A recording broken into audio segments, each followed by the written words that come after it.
Hey, chat room, hit that like. I am live in just a few moments with Cliff, and then Tara's going to be in the second hour, and all kinds of craziness. There's so much to talk about. I don't even know where we're going to begin to start. We will try not to just go off the rails and or start to begin.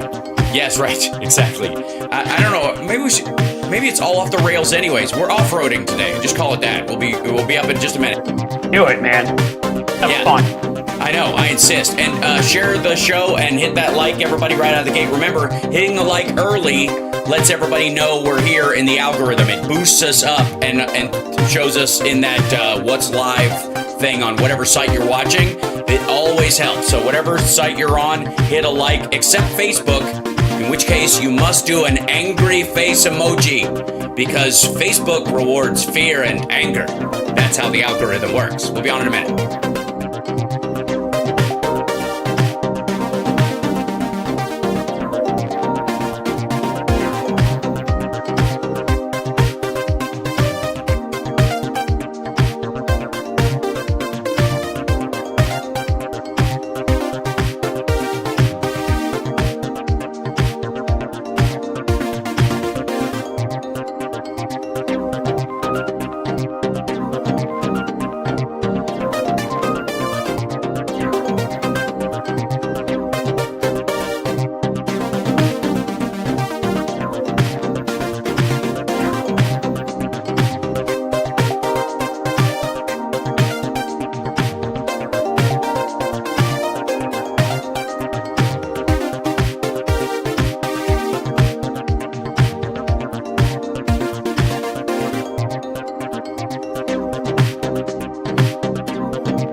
Everybody, I'm just going to jump straight in, and Mike is live, all is well. Hi, happy Monday, if that's a phrase that you can even stomach. Ladies and gentlemen, I would like to bring on right now Cliff Schechter joining us, host of Cliff's Edge on YouTube.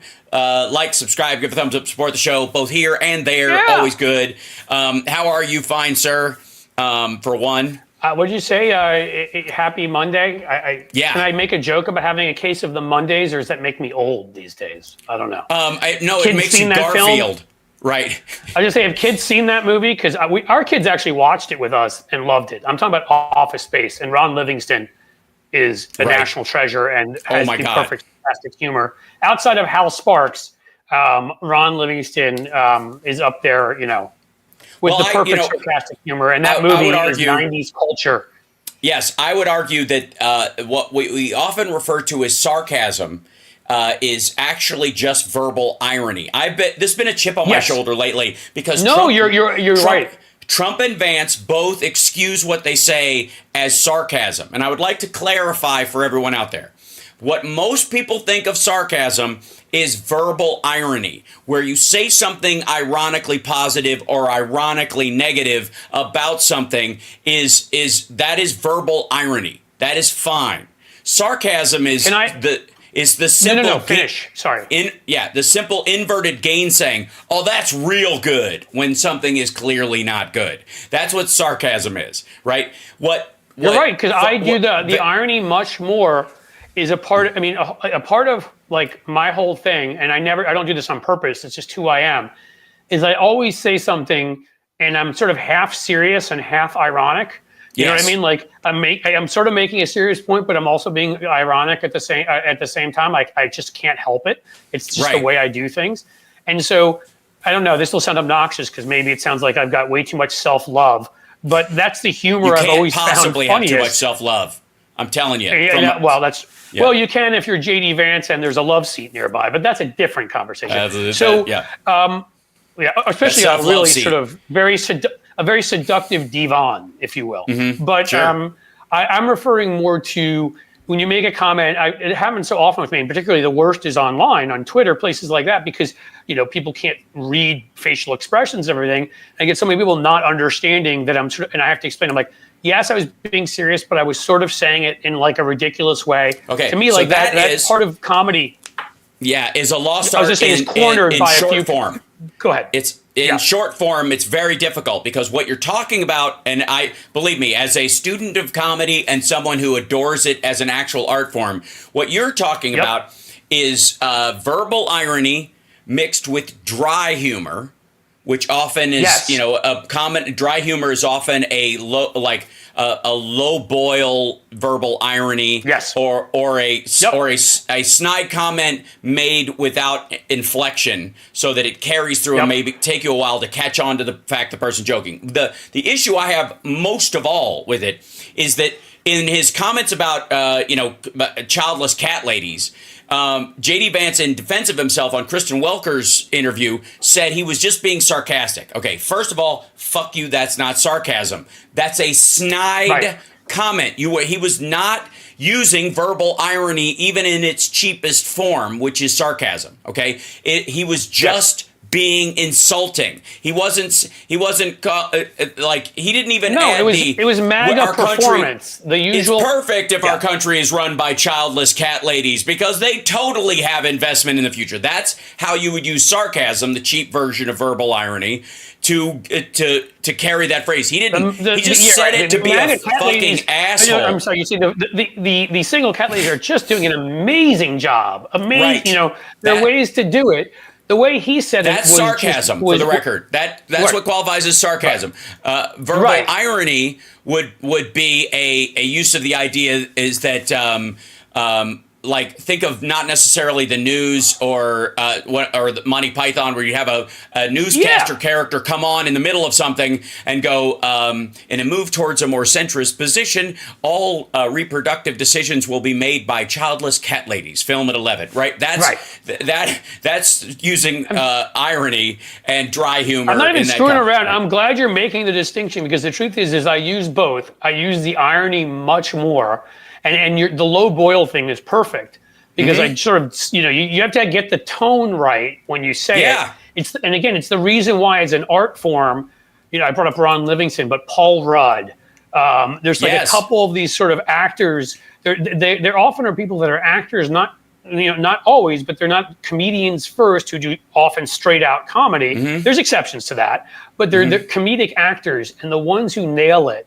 I would even throw, he does a lot of shit, but I'd even throw with some of that Ryan Reynolds in there, who some of the Deadpool character is throwing out some of that kind of like irony in the way that he says things. And he's completely. They ought to call the character deadpan sometimes. Am I right? That would be another example. Yes. Right. And those are always my favorite, because, again, physical comedy can be funny. Other types of comedy can be funny. But to me, that stuff is... I love it. We got all off because I brought up Office Space. No, it's important because here's the thing. Trump and Vance both do this thing where they excuse insulting behavior by claiming sarcasm. And the distinction could not be more obvious. They are pricks. Yes. They're being a prick. So, and the other thing is, that's why I pointed out in my response tweet to that, that he was just being a pusillanimous asshole. He was hiding behind this lie of sarcasm when he was just being a prick. He was being a prick. Right. If you're being a prick, well, and that's what Trump has done that a half dozen times now, where he'll say something and he'll either say he was being sarcastic or he'll say he was joking. And if you go back and watch any of it, of course, he was doing neither of those things. Well, yeah, he does. But my favorite. I think my favorite one is when he does sarcasm. He says it's sarcasm, but it's not even remotely close to being a joke. Like injecting bleach or sticking a light bulb up your ass, which he suggested. He was like, I was obviously being sarcastic. Like, you clearly were not. And if you were, it's worse, you asshole. Right. People are dying do you understand what by sarcasm the tens means? of thousands. And you're like, I thought I'm just riffing with Burks over here. I'm having fun here. I'm telling people to do stuff that's going to probably kill them, certainly disable them, and I'm doing it in a way that maybe they'll get my sarcasm, maybe they won't. But I'm the president. We all need to step back from the death toll, and have because I got to tell you, I just wanted to give you guys a view of kind of how the inside workings of the White House work. Because honestly, when we're having these little powwows around the table with the pandemic response team. We kick it sometimes. And Burks and I were just sort of like, why don't these people just stick a light bulb up their ass? And she was, do the bit. Do the thing. And then she turned to me and she's like, why don't we just get one of those Jewish lasers? That'll take care of it too. That'd be hilarious. And then Marjorie Taylor Greene came in and went, yep. And she went over and she started making muscles and doing those pull-ups that rip your shoulders off because she doesn't know how to do them. And I mean, it was great. Right. And then, completely sarcastically, Mike Johnson came in and said that he was Moses. And everybody was like, oh my God, that's right. He's being sarcastic, clearly. Yes. He was, look, that was a knock-knock joke. You guys didn't hear the knock-knock, who's there, Moses part. Or Moses. The punchline, because there wasn't Moses one. Moses who never really saw a burning bush and never got kicked out of the land of Canaan because I'm not really... You know the ending of that knock-knock joke, right? Moses who? And he says, Moses who never really saw a burning bush was kept outside of the land of Canaan because I'm not fucking Moses. That was the actual answer. It was really funny. I mean, I know I got it wrong, but if you said it like Mike Johnson, who obviously has a natural sort of inclination to humor, you'd understand and you'd laugh. Yeah, I don't really have a dry sense of humor. Mine's kind of gooey. Okay. Gooey. It's depending on what you mean by that. It's damp and spongy, like a strawberry upside down cake. That's the way I like it. It's always pleasurable. Anyways, it's sort of refreshing even on a summer day. Now, couple of things that I like. JD Vance apparently. Okay. Let me do this so we first. Finished our comedy class now, and we're just going to go forward with the politics. This is fucking important. It's a distinction they I don't hide care. behind. I love talking about this shit, so as long as people like it, it aggravates me.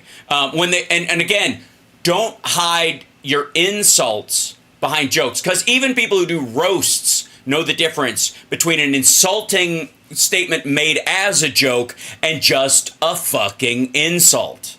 And that's all he was doing. He was shitting on women who don't have kids yet or don't have kids because they didn't find a partner or they're lesbians, which is another part of it, is that his idea, because he wants to guarantee they never can, because the only way women can, two women can conceive most of the time is either through surrogacy or some version of IVF or, we're like half a step from Handmaid's Tale shit where they're calling them gender traitors and saying they're the reason birth rates are falling.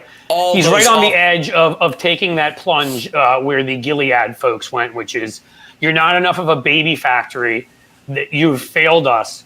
You're out there doing selfish things like working and making enough money to live on, and having some free time. I would also like to say, maybe it's just because I'm in airports a lot and having a kid, I'm always aware of.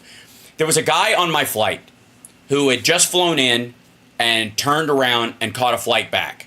I have done this a bunch of times, dropping my kid off because I do all the travel in my custody situation. So I fly my son, and then I turn right around. And I've been doing this since I finally was able to have access to my child. And it's been years and years and years. So I've been through the whole part of like carrying a bag for him and his baby seat and all that shit with him in it.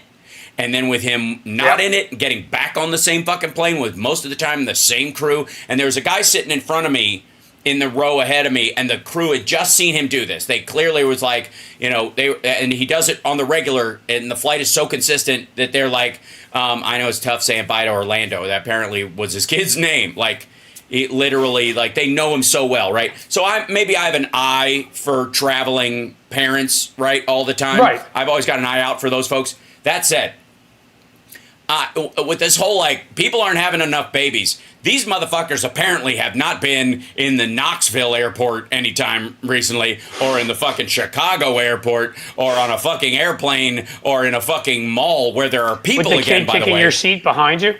Well, that didn't bother me. I don't give a shit about that. I just mean the volume. Oh, no, Jesus I'm just saying that there are kids. They're running around, one in each arm, and they're fucking, I don't know if they're pushing the fucking cart with their dick because they're just like, how do I make it more? Like, it's just running around. Like, the volume of, especially like the quiverful crowd is clearly getting the message. Right. Right. But here's the deal, Hal. Here's the one part that we're not including in this conversation, and is explicit in the quarters of the Republican Party where it can be. Again, the white replacement theory quarters.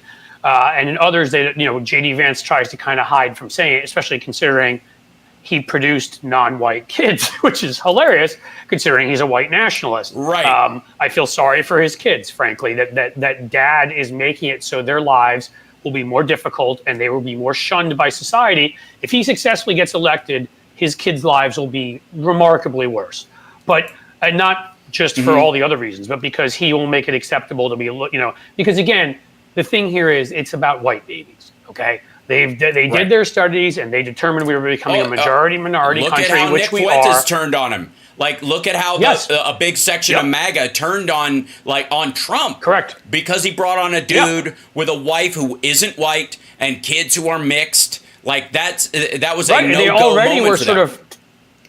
They already were tolerating, the Jewish son-in-law, the converted Jewish daughter, raising her kids as Jewish, and they had to deal with that. Now you add this in there too. This goes against their whole theory because Trump doesn't really believe in any of their stuff. I mean, sure, he's a racist and whatever, but he's just sort of the old racist that you run into at the bar who just screams and yells racist shit because he's an angry asshole. He doesn't have an actual plan. These are the people that are evil and have a plan. And they looked at abortion rates and they determined that if they could cut down massively on abortion rates, that was their only chance, and take away birth control from white women. That was their only chance that they could make it so that we didn't become a majority-minority country. And they're still losing that battle, and they know it, which is why I keep saying to everybody, what people don't really get is, and you will get this eventually, there's probably some true believers, as there always are, who've fallen for their propaganda. Oh my God, it's a fully grown baby at 8 months. It can breathe and make telephone calls and, go out on dates. It's a human. But except for those folks, the rest of them, unless it's girl, it's just about power. It's only about power. And what you're going to see is a China-like, if these guys win, I swear this to you, I will bet my life on it. You will see a China-like transformation where it will no longer be that they are anti-choice and for all babies being born. It will be certain ones that they'll be for being born. And there'll be other groups of people that will be getting forced abortions or very much incentivized and encouraged to have them. And that's what they believe. That's what they believe welfare cuts are about, because they think, and this is part of that white replacement theory, is that, and it's so odd. I mean, there's a bunch of it that, like, it gets jumbled up when you think past, like, the end of your nose. You can clearly see how weird and contradictory their bullshit ideas are. But, they believe that welfare subsidizes poor women, namely, and what they review as low IQ, meaning genetically inferior. Whenever you hear them say low IQ individual, They mean either you're genetically inferior because you're of color, or you are a white person of lower class and genetically inferior. You're not from a royal kind of family. You're Irish, for example, and you're part of that low IQ, low gene pool kind of stuff. And that they believe welfare subsidizes that. But at the same time, we're trying, the child tax credit, for example, which would, in some ways, I guess, in their, logically following it, subsidize well-to-do, higher genetic pool, higher IQ people to have kids because they can afford them, because they take better care of them. That's the idea. J.D. Vance is both for it and against it. His whole bullshit, the weirdest part about his bullshit about, that we should, that people with kids should pay less in taxes and they should have more votes. Like, motherfucker, why are you against the child tax credit then? Why are you? That's what that is. They are paying less in taxes. You get a child tax credit. Right. If you care about children, you would have the child tax credit. If you care about children, you would vote for paid family and medical leave. If you care about children, you would make sure that you voted for bills that would make it so at least businesses big enough to afford, make your cutoff wherever you want. But the point is, though, so businesses could have flexibility for moms, maternal leave, paternal leave, sick days, all these sorts of things. The issue here is, of course, that this has nothing to do with that. They can't say out loud what they really mean, or even when the white replacement theory stuff, they always blame it on immigrants because they won't get called racist for that, even though they should be, by our media. They won't come out and just say it's not immigrants. It's anybody who is not white, and give that unbelievable horrific, walking exoskeleton, Ann Coulter, that ghoul, the credit she deserves for the fact that besides showing who she was with Gus Walls recently, that when she sat there across from Vivek Ramaswamy, she looked that jackass in the face and said what we all know to be the truth, which is, no, I like your ideas. I wouldn't vote for you for president because you're not white. She was actually honest about it, and the most of them who don't have the guts to do that will not be. But that's in the end this whole fight: abortion, birth control, school lunches. It all comes down to a very simple actually speaks white to male fragility, scared of our country becoming. But that also speaks to why they've had a slight rise in Latino support, is because there are all through South America.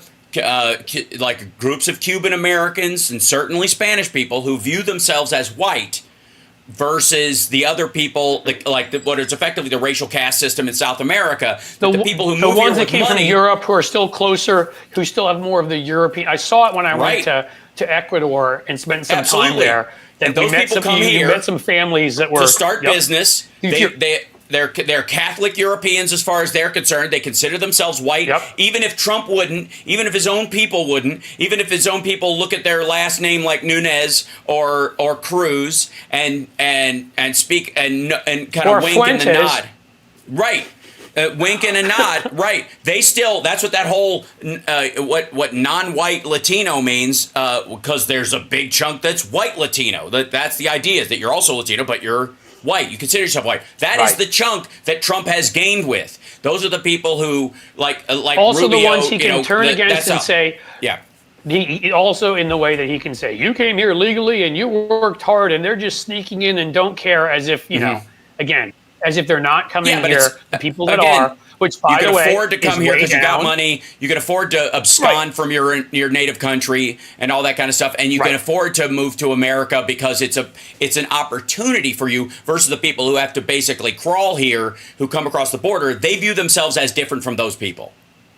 Of course they do. Right. Yeah. And the ones, and even again, it's just the fact that for human beings, which if you're at all not a sociopath you'd care about, again. Do we need a system where we've got a stronger border? We do. You do have to have strong borders for a variety of reasons, obviously. Do we need a system? But at the same time, are there a lot of people, and there was by the way, a bill that Trump held up, as Kamala Harris has pointed out, that would have taken care of that, but it also would have provided a path to citizenship, which is something Ronald Reagan did in the 80s, people may forget. And it is something you need to do, on a regular basis, which is when a large number of folks, for whatever reason, and by the way, you should know, Trump's big wall, unless his big wall can block airplanes, the biggest way that we get people here who are undocumented or they come here for education and then they just stay. They're not sneaking across Mexico, the vast majority of the ones who come here. But obviously the number of folks coming here is down. Like we could be doing an even better job. And again, I look at it from a humanistic, I try to balance both. Yes, you have to have security at the border because obviously there are bad people out there. There are drug cartels, there are terrorists, there are all sorts of things. There are people with ill intent. It doesn't change the fact that just because you need to strengthen that and strengthen your borders, that the people who arrive here, however they do, that you treat them like human beings and you give them opportunities to get to a place where they're citizens. It's a great example about like the conversation about homelessness in Los Angeles, for example. A person who, when offered help, takes that help is homeless because they would like to have a home. They seek a future where they can get back to having a home, either through drug treatment or through economic help or any mental myriad health, of other, which we don't put enough money into. Right, but that person, is homeless. There's a difference between that person and what would effectively we have in Venice or in other places, which is just squatters, like sidewalk squatters and drug tourists. There's a bunch of them because once Santa Monica too, from my memories of a few years ago, staying there. Less so. They've cleaned that up a lot because once they what happened was they legalized low-level drug use and the availability of it to try and fight what was effectively, the criminalization of it, throwing people in jail for that stuff. When in the vast majority for years in LA County especially, people who were thrown in jail who had on their record a nonviolent drug charge, it was on top of the fact that they were in a fight and had stabbed somebody and blah, blah, blah, but they also had weed on them. So it was one of the charges. It gets expunged. Right. They don't lose a day in jail because there's all this stuff. Because LA's already been progressive forever about this idea, right? So and homelessness, declined in LA over the last 18 months dramatically because they gave out the services and they helped people, but they also stopped tolerating what are effectively people who just because Venice, for example, has no rules about parking, basically Burning Man half the time in Venice, live on the beach, park their car where the tourists would park to go to the beach, and then they drive out to the middle of the desert or California City and fuck around up there. And they basically are just counting down the days till they die of a fentanyl overdose. It's fucked up. And they refuse help. They don't want it because they don't need it. They don't view themselves as homeless. A lot of them are like sovereign citizens and shit like that. There's a difference. And that distinction, it's okay to make that difference. To me, to anybody who wants to get back, and really you need to have a home, not a home, but a place to rest your head, to rejoin our society, right? And to be a part of our society, to try to get a job. Anybody who wants help, we absolutely should have the services and the funding and anything else we can to make it that way. The thing I've argued that some people on the left have gotten angry at me about, but you're making the argument right now, is no, you don't have a right to just go and squat somewhere, refuse help, and say, this is my home. Because again, my whole argument, no matter there's no right to trespass in it. There's no right to, and the other, the biggest reason for me is... Can I say this one thing, though? Yeah, go ahead. Just quickly. Here's the thing, which unites all of my beliefs, and most of them are pretty liberal. The public square, which is what democracy in the end is, belongs to all of us. Right. That means that you can't be squatting somewhere on fentanyl because you feel like it. You can't be sitting somewhere with an assault rifle because you feel like it. You can't be sitting somewhere unvaxxed because you feel like it, because all of those things affect my family. Yeah. And we all have a right to the public square. And, that's why you can't be driving 145 miles per hour through Venice when people are walking. I mean, we have rules about the public square because it affects all of us. And to me, this is one where sometimes I think the left has gotten it wrong. Yes, if you're homeless and you want the help, we absolutely should be there giving you the help. That's why LA is great. You do not have a right. Right. You do not have a right to squat somewhere and make the area filthy and do drugs and do stuff because you feel like it. That is the same bullshit. And it takes advantage of those. It takes advantage of all those things that we offer to people. So they'll do it around areas where they know there's available services, but with no intention of actually bettering themselves in this process. It's just basically like camping. The weather's great. There's not a problem. It's an earthquake zone, but that everybody's in on that problem. And there's no issue with as far as there's all these people in like tiny house trucks, and I've seen like there's fucking influencers that live in Venice now on the street, and they take up like 3 rows of cars like parking down there in their kind of extra long truck, but because there's no rules about parking, they don't pay the city services, they don't pay the taxes that everybody else pays, and they take advantage of services that are meant for people who are homeless, who fall through the cracks for themselves. And there's another thing about the sidewalk part that really bothers me, and that sidewalks, as much as they are for people who walk, they are designed for wheelchairs. The width of our sidewalks in this country are designed specifically for the safety of someone in a wheelchair being able to transport themselves to and from the store without having to ride in the fucking street or in a bike lane where they can't go fast enough. And in a lot of areas, I've seen in LA, I see a bunch of people in wheelchairs having to go out into the street around people who are straight up fucking camping. You can tell, and they've been offered services again and again and again, and they just say, I don't want it. I'm not interested. That's not fair to that. I don't care if you don't want it. I can't think of the name of it, though. Right. Get ready, though. Get ready, Hal, because I can't think of the name of it, and this is why we need to win this election big, and we need to change the frickin' Supreme Court with term limits and impeaching 2 people that have made themselves very impeachable, and a number of other things, or at least make the argument and make them toxic and add to the court. But a case will be going to the court now, and of course it was brought by 2 right-wing assholes who claimed there was discrimination against them because they had masks in public, and they are going to try to get rid of the, what do you call it? I can't think of the first word in it, but the People with Disabilities Act, the ADA. The ADA. Yeah. Americans. Thank you. It's the word. The word is actually Americans. I forgot that. Yes. The Americans with Disabilities Act, which, of course, ironically, if you want to know of a Republican Party I disagreed with, but actually had some decency, pushed and passed by George H.W. Bush, which Democrats, of course, supported. That case will go to the Supreme Court, and I will bet you any amount of money they're going to overturn the ADA. I mean, it's almost written in stone with what it'll be this kind of like, we'll just turn it over to the states, and some states will have wheelchair ramp access and other states won't, and we don't want to have some places your sidewalks will get a little bit thinner so that, guess what? Buildings will lose their ramps. There won't be like rails in bathrooms in fucking gas stations and all this stuff, and they will use that to do it. It's fucking awful. My dad, one of the first things he did when he was working as an architect for Kentucky, for the state of Kentucky, was implementing the ADA stuff, redesigning places, building ramps on public buildings, especially. That's where they started, because everybody needed access to their government. It is constitutional. You have the ability to redress your government. Crazy idea. But if you can't get in the fucking building because there's stairs and you're in a chair, or you don't have any fucking legs, which you in some cases gave in service of that very country, these assholes want to like hang you out to dry. It's fucking gross. Oh, don't get me started, because I'm starting to get agitated about it. Now. You could get started. I can get started, but I think you wanted to talk about Mr. Durov. So. Oh yes, I did. A couple of things. Yeah. So for those that don't know. And because you have some foreign policy experience, especially about this, this is this guy right here who looks like a villain in a Bond movie that they never completed. He's such a James Bond villain. Oh my God! So he was just in Azerbaijan, like I don't know, fucking ski surfing and shooting with his.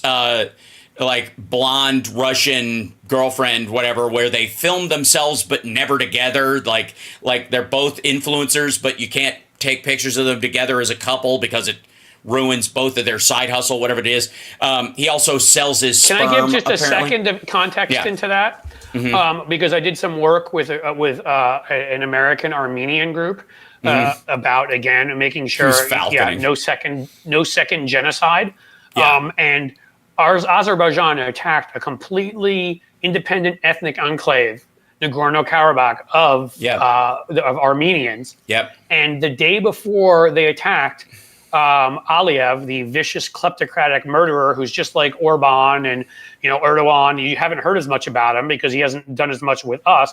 But he was meeting with Vladimir Putin the day before he did that. I think Putin wanted it because it took some of the attention away from Ukraine. That's exactly right. But my point to you is, if you're in Azerbaijan doing these things like this guy and you're as high profile as him, you're an ally of Putin's, at least theoretically at that point, before maybe somebody knocks on your door. Right. Well, that's the big question. So for those of you that don't know or might have been following, this is the guy who created Telegram, which is not only it is one of the most used social media / communication sites in the world. It is the number one international one. The only other two, there's 3 others that are bigger than Telegram. All 3 of them are ethno or country specific, meaning the first 2 are WeChat and Weibo, which are both in China and only in China for the most part, with some, expat, Chinese around the world. At least I'm sure there's no censorship at all there, so that's cool. Nah.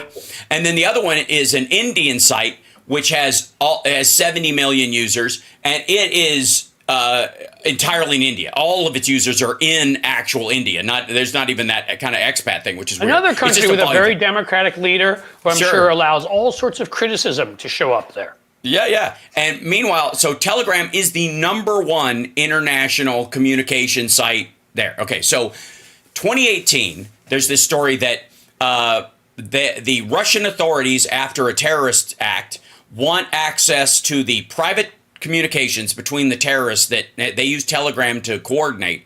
And allegedly, this guy refuses to turn them over, and because free speech is paramount to, like, where have we heard this shit before? And then immediately the usage of it goes up like 500%. In Ukraine, the usage of it goes from 10% to 41% of people over there using it. Do you think maybe he and Putin pulled a fake and staged that so people will be like, well, oh my God, he said no to Putin. It's funny that you bring that up because he said no to Putin. It must be safe. And yet he still lives in Russia, still operates freely. Yep. It's the servers are still that there. Couldn't have been a fake. And then after he does this in 2018, he gets a huge infusion of cash to build a cryptocurrency, right? Which never happens, and he has to return it with interest. So, because he got it from outside of Russia. And then inside Russia, to back him up because that failed, that attempted money grab, he gets a huge influx of cash from a dude who is literally Vladimir Putin's only friend. Like his one oligarch that he actually trusts gave this dude like Has he killed him yet or no? I haven't heard anything about him since, so God knows he could be dead. Absolutely. Yeah, he could have strangled him personally. They have a way of being friends and then suddenly... Point being... Yeah, go ahead. He gives him like $225 million over the course of a few years. And so nothing says you're separate from the Russian government like Vladimir Putin's best buddy, back funding the whole thing, so you don't have to... Because your attempt at selling advertising ain't shit. So... He all of a sudden he flies. He's a dual citizen of France and Russia. He flies from Azerbaijan to France and is seized by the authorities after playing a cryptic song before he flies to France, which seems to point to the fact that this guy might have rolled. He might have just, the sanctions are getting so bad and the ruble is so fucking worthless and you can't go home again. So this guy is like, it seems like they're going to pretend to put him in jail for 20 years, and he's going to grow a mustache and a beard and disappear like fucking, like you do. Anyways. Like, what's his face? That loser who hid under the stairs in the fucking embassy. Right. So this guy, the fascinating thing about the Telegram story is that right before they became attached to Russia at the hip, and by the way, for all it's not, we have encryption and nobody's allowed to look at and free speech and blah, blah, blah. I would like everyone that uses Telegram to know. And I have a ghost account on there so I can look at these things. I don't use it, but I just have an account with I literally created another email address that I use for nothing, just for sites like this. That is just, my login for it because I don't want it anywhere near my real shit. which I recommend on sites. You know, the only one that I wouldn't is I use Truth Social as myself just to be a dick. But everything else. Well, that was the one I was thinking of joining myself. I don't want to take this to a different place, but I was like, do I want to put that app on my phone? You know, I was like, I don't know. Just do the website. Yeah, just do the website. Maybe I'll do it because I just wanted to do it like you, and use the Firefox browser or one of the other ones to keep from keep it at arm's length. Use one of the high privacy browsers to do that, like a Tor one, like the Onion browser or something like that. It's a good way because I don't trust these guys after the Parler leak, which was hilarious because most of the people. Most of the Jan 6ers that are going to jail are going to jail not because of what they did on that day, but because Dan Bongino is a fucking moron. Just saying. Because he was using demo version of security software on Parler and like 7 terabytes of user data, including their geolocation on Jan 6 for all their pictures and videos was leaked and is available. He's a fucking dipshit. And it was he's a glorious He's dipshit. Hilarious too. He'll insult you, then block you, then unblock you to come back and insult you again. Because and he's done that with me a few times because that's the behavior of a well-adjusted man. Yeah, because he's a weasel. Anyway, so point being is this guy, the question isn't so much whether or not it rolled or not, or whether they actually are getting him. Is that the free speech purists are all, including Elon Musk, is saying today that like if they got him, I'm next or whatever. Okay, the reason they're picking this dude up. Can I say one thing? I would say quickly when you say free speech purists, because at this point, that's just the term they use, and it's bullshit. They're not really, Elon. If you're tracking where his airplane is going, he's kicking you off of Twitter. Right. It's their free speech about everything but themselves, and that is the pro. I mean, that's what Kennedy cited when he got out of the race. It's about as pro-Russian a position, to pretend this censorship shit and whatever. So again, it's all of the people on the far right and the far left that we all know at this point are compromised or bought off or are useful idiots or whatever. They're the ones who went nuts, which gave away the game right away. Yeah. Okay. So, and they immediately all reacted this way. Glenn Beck and all these guys are like, if they're picking this guy up and they're gonna put him away because he won't moderate the site. Okay. Well, what won't he moderate? Why wouldn't he moderate? Well, what they're officially charging him with is for failing to moderate illegal child abuse activity on the messaging app, which includes child porn and the sale of children and drugs and guns. You can use the messaging app for that. And he will not comply in theory. He hasn't been complying with international regulators about it, and he allows it to be used as this site and won't give encryption keys about. Yeah, but it's not a fake when he gets pizza a warrant. Place with a fake basement with a fake Hillary Clinton there, and So I mean, obviously, it doesn't matter except for when it's made up. Right. Well, it would be if it was a singular thing. If this was one of the areas where they got lost in its free speech and they think they're going after an app and we all use it and I'm worried that they're going to give over the encryption so that my secret conversations are told because I'm being personal in something and they want to embarrass me or whatever, that would be probably the low res version of why they're panicking about it. And if it was no, they actually don't give a rat fuck what you and Tucker are both complaining about, the size of your penis and how it does affect your emotional state when you're out walking around, and no amount of plaid seems to fix it. I get it. But that's not what they're after. There's child sex trafficking on the site, and he will not comply with warrants in any of these countries. And it is an app that is housed in and paid for in a country that is sanctioned by the rest of the civilized world right now. So here's one thing.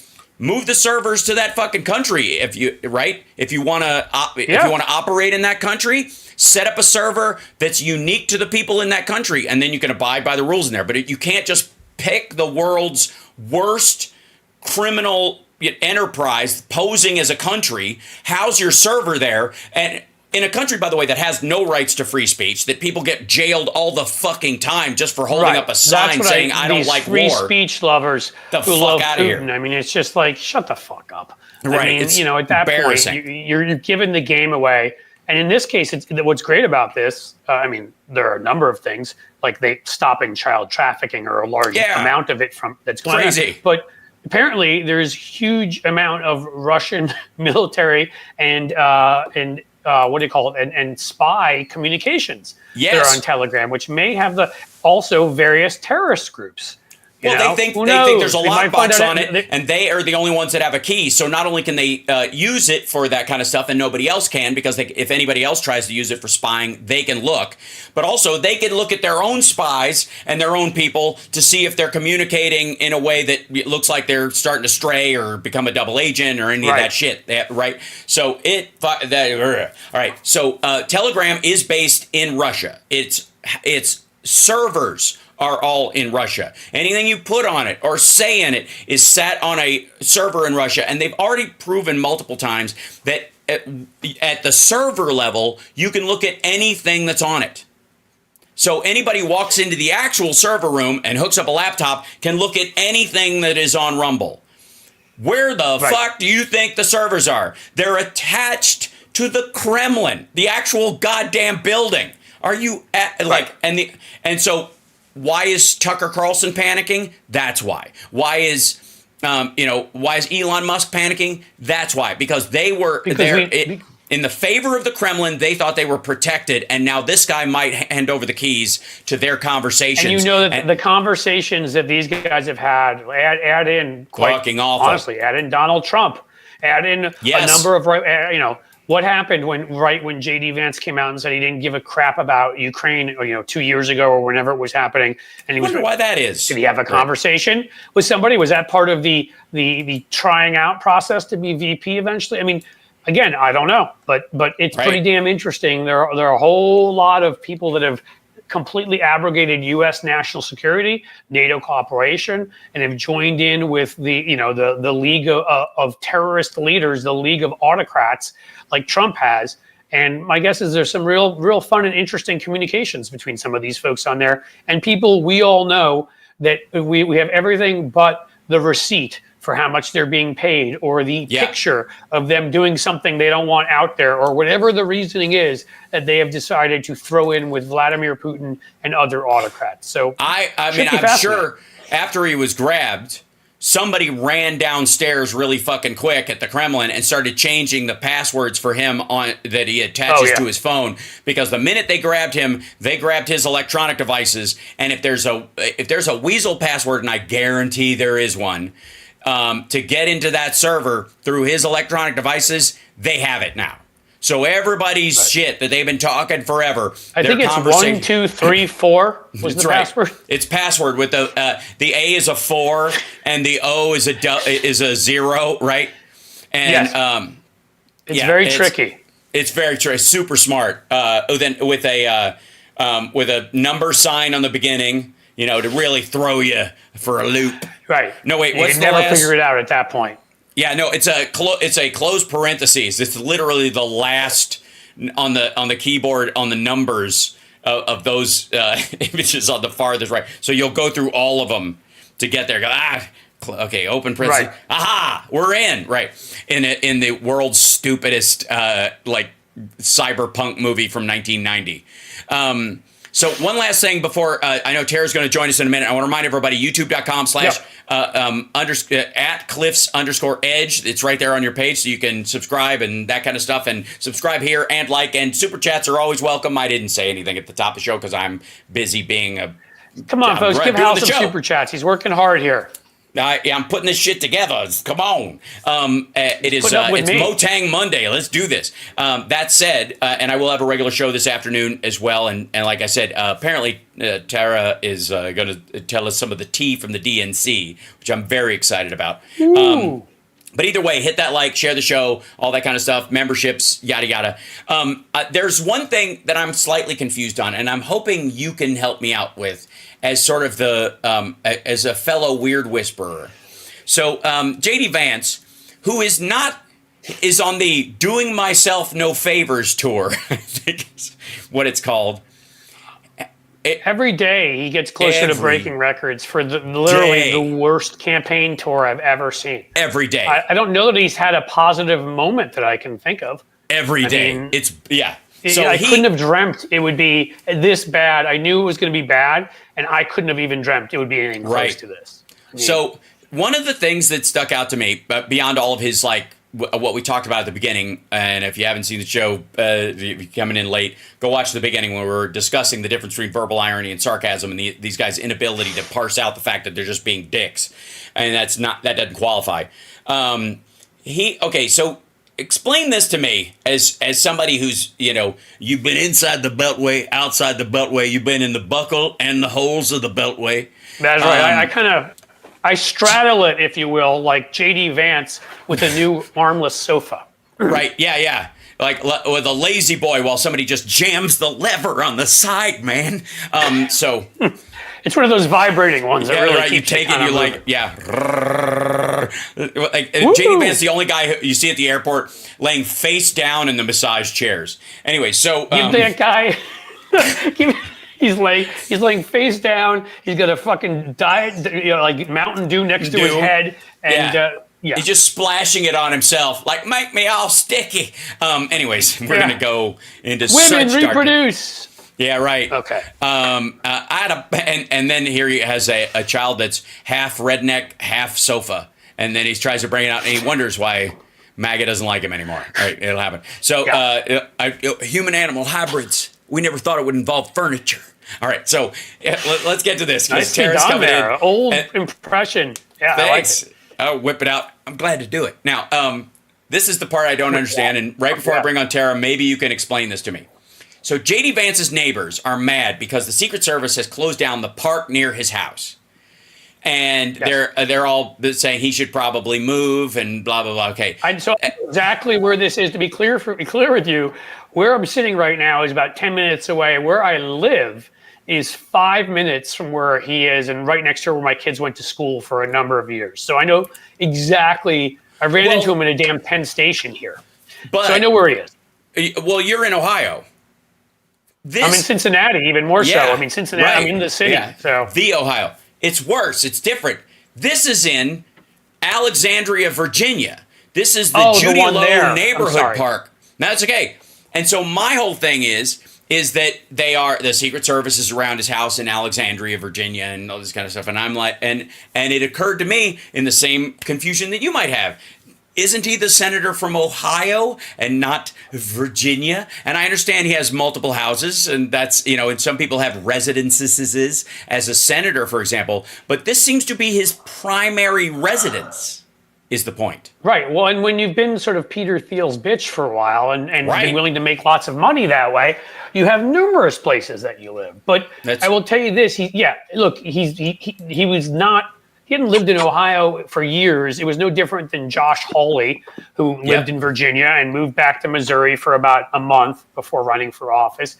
A lot of these Republicans pull that. They don't give a shit. They just want office. And, so no, he never really lived here. And then he did buy a place, in a nice neighborhood 5 minutes away from me. And the few times he actually does come back there, which is why I thought that's what you're talking about, he's pissed his neighbors off there too, because they've had helicopters landing there. But no, he's not, he doesn't spend most of his time here. This is just a place he's written about to try to pretend he's a real guy, which all you have to do is have a conversation with him in a donut shop to realize he is not. Oh, God. He's more closer to fucking R2-D2 than he is to a human. And hey, R2 was the emotional one. I would like to say. He's more like C-3PO. That's true. That's not fair. He's more C-3PO. He's like, I would like a glazed donut. I think he's R5-D4 because he's got a bad motivator. But don't get me. We're gonna nerd the fuck out. But no. I'll stop with the nerding out and just be like, he never was really from here. Middletown. We drove by the other day and took a picture. We were taking my kid to one of his soccer games. They were like, hey, look, there's no mountains in the background because Appalachia is nowhere the fuck near here. Right. He's not from Appalachia. He's not. I mean, it's just all a big lie. And the fact that he's been living in San Francisco and the East Coast and whatever, and stops off here every once in a while. That's it. Yeah, that's the answer to your Alexandria question, and I hope they kick him out of there too. I think ultimately he's going to become he's on a road back to venture capitalist asshole who will probably continue to fund Rumble, which, by the way, in relation to our other conversation before I bring on Tara, is doing the exact same thing with Russia. They kicked they refused to take RT off. Early and when Rumble was on there, when everybody else was, and now Russia is now not allowing Rumble in there because they're cutting off everything, by the way, because they don't trust that they're not moderating enough to stop. Like if I posted on Rumble, it would still go through. So they're not allowing it through there. But that's going to drive up their bona fides, and then they'll pretend they're not in Russia's pocket, and they absolutely are. Peter Thiel and J.D. Vance both started Rumble. They paid for it. They're the venture capitalists behind it. That's where they came from. This is all contribution in kind shit out the ass. And it's only a coincidence that Thiel has such close connections to Russia, and that J.D. Vance wants to completely ditch Ukraine. All that stuff has nothing to do with their financial interests. It's a coin flip. Nobody knows. All right. I'm going to let you go because I have Tara waiting in the wings, and thank you so much. Everybody check out youtube.com/@cliffs_edge right there. Subscribe today, and we'll see you next time, brother. All right. Thanks, buddy. Take it easy. Thanks. Absolutely. And ladies and gentlemen, there she is. And she has COVID right now, and she's still. I don't know that I have COVID. Okay, all right. So you pick up the test after we're done here. I'm gonna go pick up some tests and see if I have COVID. Oh, I got COVID for you, America. Right. All sick. Everybody who went to the DNC is tweeting that they're exhausted. They haven't slept. They haven't eaten. They have COVID. They have the flu. They have something. None of us care because we were there. Yeah, because it was super fun. I would have gotten quadruple COVID if it meant being there. So, and I was. And I was there. Mm-hmm. It was rare. Yeah. I'll remember it all too well. Yes. So, so just tell me right out of the gate, just tell us your experience, your favorite moments, all that stuff. And by the way, congrats on Dave Grohl waving at you at the thing. I was very excited to see that video at the show. It was lovely. Wasn't that great? I had such a week. Mm-hmm. From Friday, August 16th, which feels like 7 months ago. Mm-hmm. I was just sitting over at the desk where I normally sit when I talk to you, but I'm too tired to sit there right now. I understand. And it was like 1:30 in the afternoon on last Friday, and I had resigned to myself. I had gone around all of the cycles of grief and gotten to acceptance that I wasn't going to be at the DNC. Mentally just preparing for going to Foo Fighters, and then I got a tweet from Jamie Harrison, the DNC chairman, that said, "Check your DMs." So Jamie Harrison slid into my DM on Friday before everything was set to begin in Chicago, and I had this moment where I was like, well, what? And that's awesome. Right? And so for a second, I'm like, well, how am I going to pull that off? But also I told myself, when the DNC chairman slides into your DMs to invite you to the Democratic National Convention, you don't say, no, thank you, I can't get there. You say, thank you, and you get your ass to Chicago. Get your ass to Miles. That's what you do. That's what you do. So my friend Bobby hooked me up with some frequent flyer miles, and my friends, I paid for a hotel room that cost more than my rent. Yes, I did. Yeah, it's a lot. Because I panic booked. I don't know Chicago. I don't know anything. So, but I got there. I got there on Sunday, and then Monday I hit the ground running, and I felt like I never stopped moving even in my sleep. Right. Because those of you in Chicago, first of all, you have a beautiful city. Yes. Beautiful. Chicago's awesome. Why are your city blocks like 11 miles long? It's exhausting. Because of the size of the buildings. So when I say to a cab driver, can you take me to the United Center? And they're like, it's just 4 blocks. It was a mile from my hotel. So everything was far. Everything was far from where I was. Yes. So it was every single day I had to wake up and go to the JW Marriott to get my credential for the day. And then after that, there was a whole bunch of activity going on at McCormick Place, which is a good 3.5 miles from the hotel where I was. Yes. I did. And I got a bus pass, and then the bus was like, I can only get you about 1.5 miles away from the United Center. And so I ended up taking a lot of cabs. Yeah.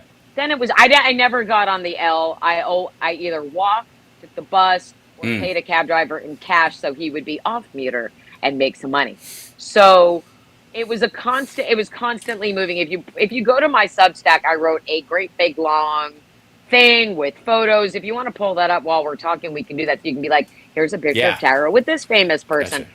So it's taradublin.substack.com or Substack. I don't know. It's one of those. I'll find it. Don't worry. Anyway. Got it. Anyway, so on Monday, I was given a credential there were different colors for the different credentials, and I had an orange one on Monday, which got me to the 300 level of the United Center at the tippity tip top. But then I made a friend who had an extra blue pass for the 200 level, who just kind of snuck me onto the 200 level. And we had an awesome vantage point from there where I had like a straight shot to the stage. And I have to tell you, the amount of energy in that room, if we could harness, hey, look, it's Cornell Belcher from MSNBC. Yeah. There he is. I met him. I met him on the day I was picking up a credential. I believe that was Tuesday.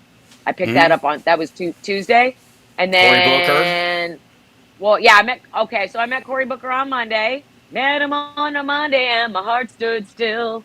And then there's Marcus Flowers and Malcolm Nance. And then there's Val Demings. And so when you went over to McCormick Place, there's just Democrats walking around. Yeah. Because they're bopping around from panel to panel.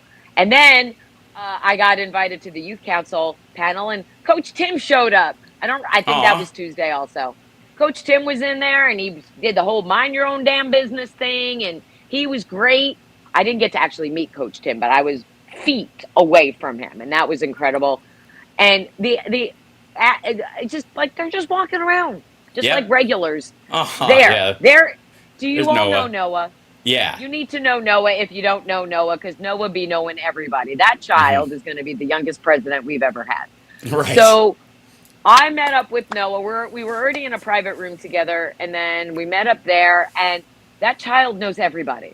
He was like, hey, Senator, hey, Representative, hey, this person. He knew everybody, and, of course, famously shut down Mike Pillow. I hope you all saw that. Oh, we did. Yep. And then right after that, I got to yell at Mike Pillow. It was on the Midas Touch stream. So, yes, there's me giving the Trump building the fingers. Yeah, you're double gunning it. Yeah. He deserves it. Doesn't he? He deserves that and more. So Monday was Joe Biden Day. There I am wearing my dark Brandon shirt for Joe Biden night. And that was really incredible. I met American hero Harry Dunn, who was lovely. And from my vantage point, I mean, I had a pretty good shot. Got some great shots there. There was not a dry eye around me. That's pretty great. Yeah. That was my shot from the 200 level. Look, there's our rightful 45th president who got a 2-minute ovation. That was really emotional. Her speech was amazing. Everyone around me was just, the energy, again, if we could harness it, we could power the world for the rest of human history, because it was just love and joy and exuberance and energy, and everybody was thrilled to just be in the room. And it was meeting people, and every person I talked to was happy. Every person I talked to was optimistic. Every person I spoke with was just so delighted to be there. I met so many, just like, not even just like famous people, just like turning to people and going, how's your convention going? They're like, oh my God, I met so-and-so. Yeah, and for all of the people I met, there was a bazillion more people I didn't get to meet, because there's almost 30,000 people there every single night. Right. And you were just lucky to get in there. So it was a lot of energy that I don't naturally have. And I maybe averaged between 5.5 and 6 hours a night. I know I only average barely a meal a day. And it's constantly moving. And every night I would get back to my room around midnight, but then I would be too hyped to fall asleep. So I'd fall asleep around 1:30 in the morning. Hey, look, it's Gene Sperling. Okay, so you don't know Gene Sperling, but I do. Gene Sperling is President Biden's economic advisor. Yes. And on Monday night, when I walked out of the United Center, I was like, shit, how do I get back to my hotel? Because the streets are teeming with people, and there's all kinds of people going, $50 back to your hotel, $80 over to the House of Blues. And I walked, and I saw this giant SUV with government plates, and this gentleman standing there. And I was like, hey, would you like to give a fellow Democrat a ride? He goes, well, would you like to go to the Marriott Marquis? I said, frankly, I'd rather go to my hotel. And then he took me to my hotel. Only a 3-minute drive, but a 25-minute walk. So thank you, Gene Sperling. And on the final night, that picture's actually from Thursday night, but I ran into him again around the media entrance. I was like, hey, Gene Sperling. He goes, I saw your tweet. So good guy. Gene Sperling is now officially with the Harris Walz campaign. So that was an odd, and it was like continuity of the economic plan is going to be crucial to the carryover. She knows it, everybody knows it, and he's been nailing it. I got to say, like their whole team, incredible. And they're going to write an economic theory based on how we recovered from COVID and their response to it, and how they managed the soft landing around what he was doing governmentally, and the tug and pull between him and Powell and all that shit is going to be like taught in economic theory classes forever. That's Gene Incredible, Sperling, really everybody. incredible. Yeah.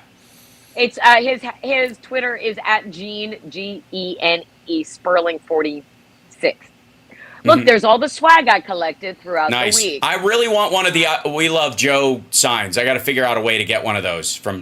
We had we had lots of them. We had "Thank You Joe." We had "I Love Joe." We had Doug. We had Jill.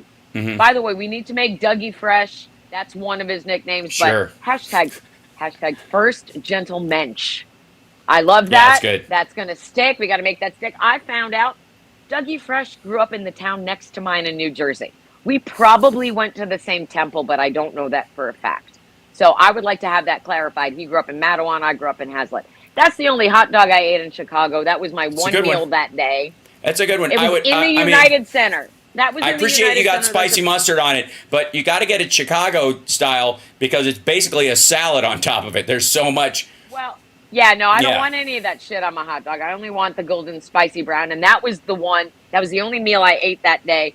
And the kid who sold that to me, if he was of voting age, I'd be shocked. And he looked me right in the eye and he goes, has anyone told you today yet that you're extremely beautiful? And I was like, play up, please. Anyway, but so that was Tuesday. That was the He only sold a meal hot I ate dog. Tuesday. I'm just saying. That was already after I paid for it. So he didn't really need to. Anyway, so there's Tuesday night. I had my Support Black Women shirt on. And then, so that's Fadia Hamas, and she was a delegate from Pennsylvania, and she is the one who got me onto the 200 level both Monday and Tuesday night. Holla at Fadia. She is awesome. She also invited me to the Lil Jon after party, but I was so tired that I declined. But I never get invited to any of this shit. I also got invited to the T-Pain party, and I declined that all. I was so tired. I think it's because I don't drink. I don't either, and it's just also I'm so tired. Yeah, but you don't I'm so tired. I don't really. I'm not an alcohol person. Right. No, what I'm saying is there's a difference between don't really and don't ever, and I'm known as a don't ever. Yeah. But anyway, barely I'm kidding. Ever. And I didn't even have time to check out any of Chicago's fine dispensaries this week. That's how busy I was. So on Tuesday night, they gave us like those light up Taylor Swift kind of bracelets for the roll call. And it was so much fun because, and I'm sure you've seen the videos comparing the RNC roll call to our roll call where Mike Johnson God, it was awesome. Everyone needs to be quiet and show decorum. And then it's like, Georgia, how do you vote? Little John's like, ah! It was glorious. It was so... It was so glorious to be in there.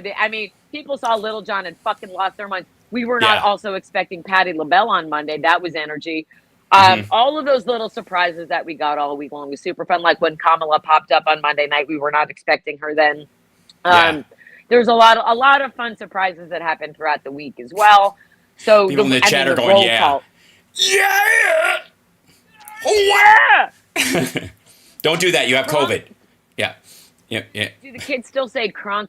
Anyway, so that energy. And plus, Tuesday night was Obama night. We had double Obamas. And the energy from that was insanity. Insanity. Is that Sean Astin? Yeah. Yes, there was a lot of celebrity presence in the delegation. So Wendell Pierce was was sitting with the delegates, and Sean Astin was sitting with the delegates. Spike Lee was up in the hizzy. The kids still say hizzy. So always anyway, Spike Lee was there. Do the right thing. Got it? I'm always gone. Do the right thing. Yes. So there was a lot of that. What are we looking at? New Jersey delegates. I had to represent from my home state. There you go. I met the Jersey delegation actually on Wednesday when I was on the floor. We'll get to that in a second. So then my Oregon senators, Jeff Merkley and Ron Wyden, representing in the Oregon delegation. Very proud moment. So I had a couple of states representing. I've lived in Georgia, grew up in New Jersey, now live in Oregon. Lots of democracy represented for me that night. It was just awesome. And every time another one, we just get up and we were dancing a lot. There was a lot of dancing. There was a lot of vissing. There was a lot of applause. There was a lot of hooting and hollering and screaming along because we were just the happiest friggin' people. There was a lot of first joy. mensch. So much joy. My first gentleman, Dougie Fresh. Please, y'all have to help me make that a thing. And then, of course, Shelly O landing the line of the night with the black job line. Yes. And everything. She took her gloves off. for that evening because she took her gloves and her earrings off on Monday night because she went from what she used to do and then she went to that. And we were loving it all. I mean, the radiance emanating from her is just there, but they can't match it. Well, I've always said, having taught self-defense for women classes specifically in our Kung Fu class, we used to have a similar kind of tactic that she had, but it's kind of different, which is when they go low, you block and counter with a handful of car keys. It's a different take. But it totally works. I recommend it. In this particular instance, it was nice to see the two of them free of what is effectively the confines of being the actual president and first lady. There is a difference. Yes, and they could get away with everything that they said and did. And they probably could have even gotten away with more. But, we only had a small amount of time. Anyway. Yeah. And then, of course, when Barack Obama comes out, and, I mean, I have never been in a room with either of the Obamas. So to just be there and have the perspective that I did on Tuesday night, because it was a similar view to what I had on Monday, just incredible. And then him landing that, I mean, to be in there when he landed that line, it just, the noise level. I hope it came across on TV because it was loud AF in there and in the best way. This whole way. Where his timing, I gotta say, his physical timing on that, where he's like crowd size, masterful. My forever president. My forever. Yes, that is the comedy timing of somebody who dances regularly. So people who dance and know how to dance can find their actual look, and especially if you know how to move your shoulders on the eighth notes, which we'll get to momentarily. So the next day, Wednesday, I went to pick up my credential. And I really, really wanted to be back on the 200 level with my friends. And when I went to pick up my credential, I was told there were no more 200 level credentials, but they slid me a floor guest pass. Oh, damn! Which is damn. You. And so. I know, it's so cute. We wore pink to honor the AKA colors for Soarer Kamala Harris. That's Mitch Landrieu, who did an excellent job hosting the evening before. And then I met Joe Walsh. I believe Joe Walsh. Oh, that's so hilarious. Joe Walsh gave me a great big smack on the cheek. He loves me, apparently. He said he had been waiting to meet me for 5 years. I didn't know that. So that was nice. I'm going to be on his show eventually sometime soon. Good. And so that was really cool to meet him and to hear. People were super nice to me when they found out who I was. There's David Hogg. Yeah, David Hogg. I met a lot of young influencers when I was there too. I got to go to the Creator Lounge with Noah one of the nights, and that was really incredible. And so I got to meet a lot of young people who were super involved, and that's also really exciting because there were a lot of younger people there, a lot of Gen Z presence. Yep. So that was great, and they made sure too. There was like a whole concern. There was a whole thing about how they were reaching out to people specifically, young influencers to push the message and develop relationships. They're telling the truth about this campaign, unlike the mainstream media. Right. And fuck the mainstream. The mainstream media is whining that she won't give them an interview. That's because you're not treating her Castro's. Right. I was the meat in a Castro sandwich, and it was delightful. Delightful. Democrats are just the hottest. We have the finest looking people. That's my friend Nikki. Hi, Nikki. I'm very lucky to be in a DMer with a lot of Black women, and they accepting me to be in there with them to help spread the message. And I didn't get to meet a lot of them because it was so crazy there. But Nikki and I met up. She is radiance and she is fire. And let me just tell you something. This is just a look how radiant she is. That's just a little representation of how energized everybody is. So there's that business. And then so my friend Condi was literally everywhere with everyone every day, every night. And if it wasn't for her, I don't think you would have seen as much of the coverage as you did. She does this thing called Bae Bucks, BAE, to raise money for the campaign. Right. She's got all of her bays. She's got this campaign bay and this bay and that bay. And so I told her she needs to make a T-shirt that says all about the bays, BAES, and then raise money for the campaign doing that. But you should be following her I always say K, it's QONDINTINI. She's amazing. Everyone should be following her as well. She's a major influencer, and she's going somewhere. And you need to keep your eye on her as well as Noah. And then I was on the floor. I would like to say, for the record, I know we're going to move on to these other clips, but Hakeem Jeffries' shoes are awesome. They are not just white; they are about like Hakeem pearl Jeffries shiny. is awesome. Yeah, That man is so plain. Yeah. Oh, there's Don. I-N-E. There's Don Lemon. Met him on the floor. When I was on the floor, that was incredible because first of all, I knew that I was going to be sitting with my friend Majid, Brooklyn Dad. You all follow Brooklyn Dad Defiant, I'm sure. Yep. So eventually I found him, but before I found him, I found Don Lemon. And he was great. By the way, Jiminy Glick called. He wants his glasses back. I'm sorry. I'm kidding. Snap. I have those look just. Those are the metas, I think. Yeah, he's wearing meta glasses. He was filming you.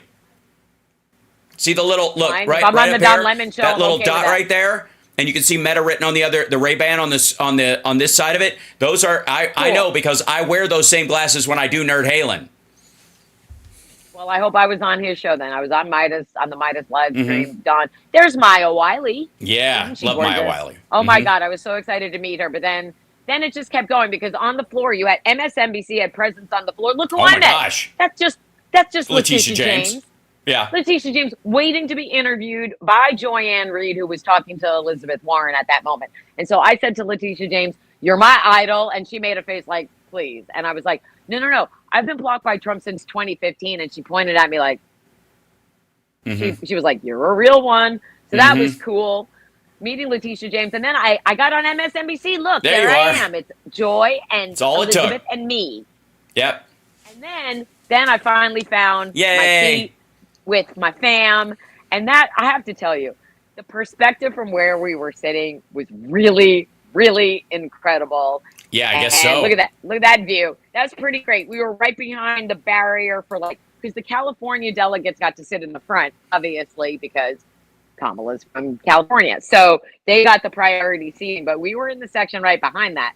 And that was, the proximity to the greatness was clear. And I was surrounded by some very, very attractive delegates. This guy that sat on my other side, his name was Moses. And I was just like, we are just the hottest. We are just the hottest.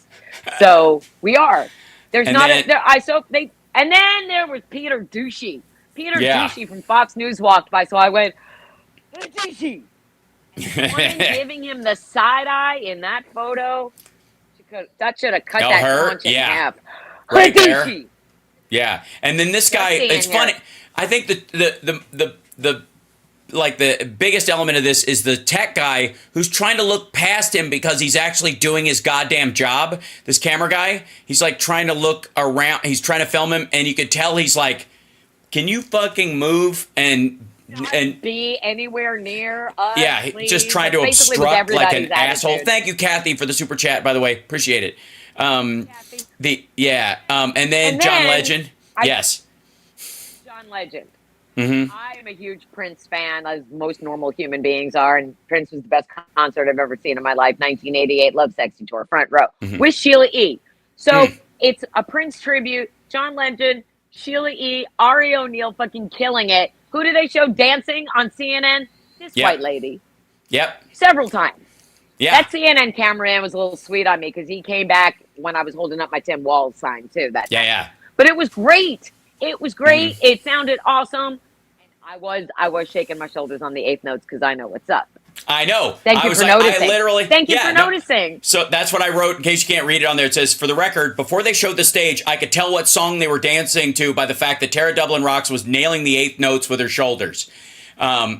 Let's go crazy. Let's get nuts. Because you were doing the sidestep as well, which could have been anything to some degree, but you were, I could tell by the, by the accent on it. It wasn't just wasn't just a metronome. You were feeling them.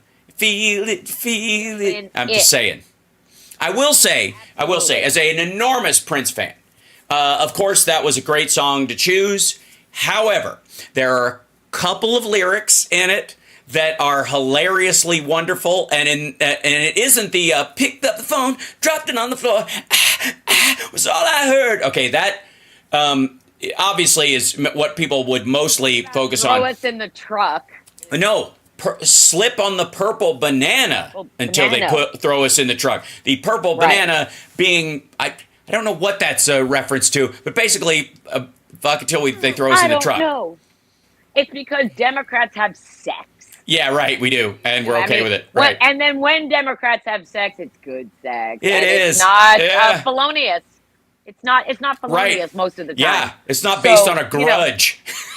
I also don't think that we shut down Grindr while we were in Chicago like they did in Milwaukee. No, I didn't hear any news about that. Mm-mm. I personally didn't hook up with anybody, but there was a bartender at the place where I got my pizza who was adorable. And for a fraction of a second, I was reminded maybe I'm not fully dead inside.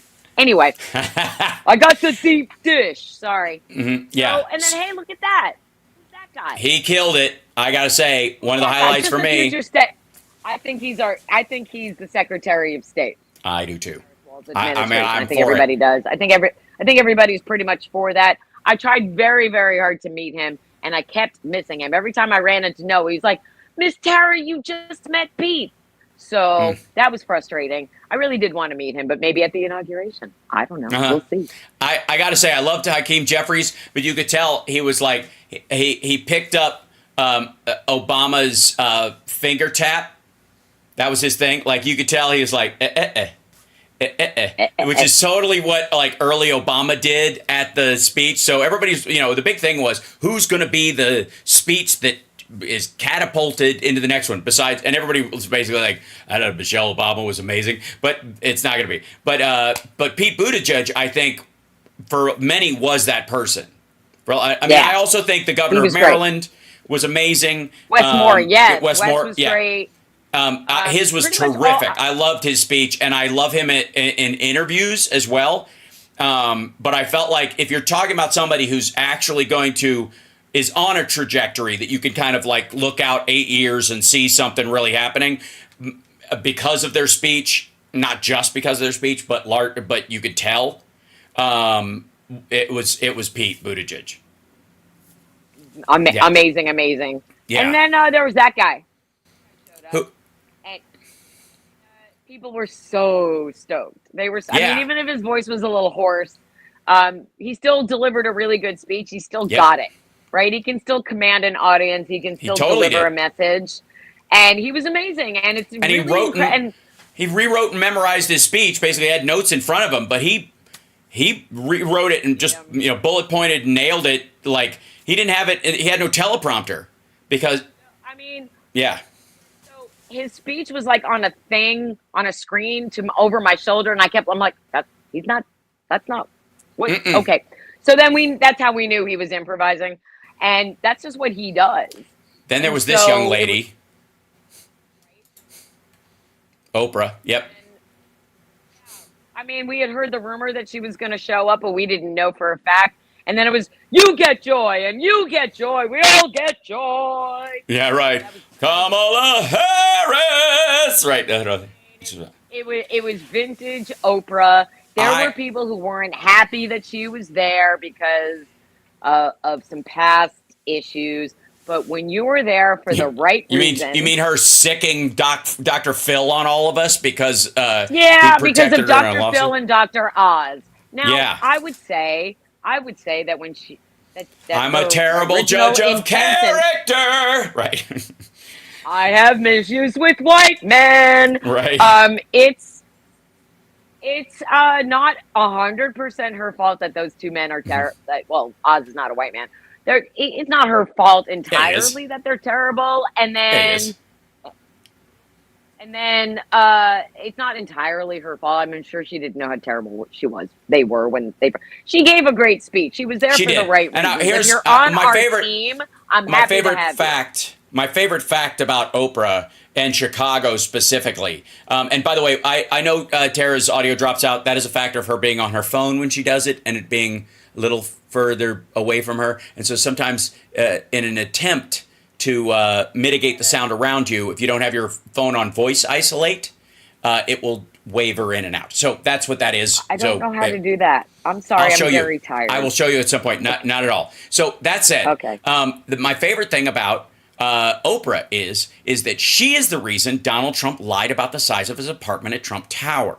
So Oprah owns like 3 stories of an apartment building right on the water in Chicago, okay, in Water Tower. And so when she moved in there, she didn't just buy, it's a bunch of condos. She didn't just buy the floor. She bought the floor above and the floor below. And they remodeled the entire thing, took out elevator access, gave her own elevator, and that, like the service elevator only goes to her place and they fancied it up or whatever. And they put in stairs between all of those things. And the size that he said his apartment was, like 11,200 feet or whatever it was, is exactly 100 feet bigger than that actual place that she has. She got 3,000 some odd apartment, the floors, 3,000 square feet. So 9,000 plus the extra space and all this other shit, and the balcony area is 11,128 or something. Yeah, whatever. And for real. And so he lies about it. She was 30,000. That's why he says 30,000. Hers is 28,000. Whatever. And he lied about that. Gives a shit because of Oprah's apartment. He couldn't let Oprah have a rich black lady have a bigger apartment than he had. So he just lied. Fucking petty racist. Oh, he's a dick. So petty. Yeah, Trump's is actually 11,000, whatever, with the whole floor, if you include the elevator shaft and the ventilation and all kinds of other shit. But he said his apartment was 30,000 because hers is 28.2 or something like that. It was just the dumbest, lamest reason, right? Yeah. Dumb fucking baby. Oh, he's such an asshole. Coach Walls. And then it was coach time. Yep. Great speech. We were super excited, and we are Team Gus Walls for life. Look, there I am on CNN. You're very telegenic. I feel like they should just let you on the panel. I just feel that way. I'm be on CNN. Fuck CNN, but they should definitely have me on MSNBC. When I met Cornell Belcher, I think you should be on CNN just for the very fuck CNN reasons. Well, I could be the Jessica Tarlov of CNN if they would have me. Sure, sure. I do know Jessica Tarlov on Fox. She's the one who speaks the truth on Fox, yes, and she's on like, the 5. You're all fucking wrong. And she's great. So I could be her, but for CNN, if they would just hire me, I'd be happy to do that. I'd be like, what the fuck are you guys talking about? It's it. I was really happy with that. Yeah, I just know that when both Jesse Waters and Janine Pirro have digestive issues, it's because of Jessica Tarloff and what she does to them on that show.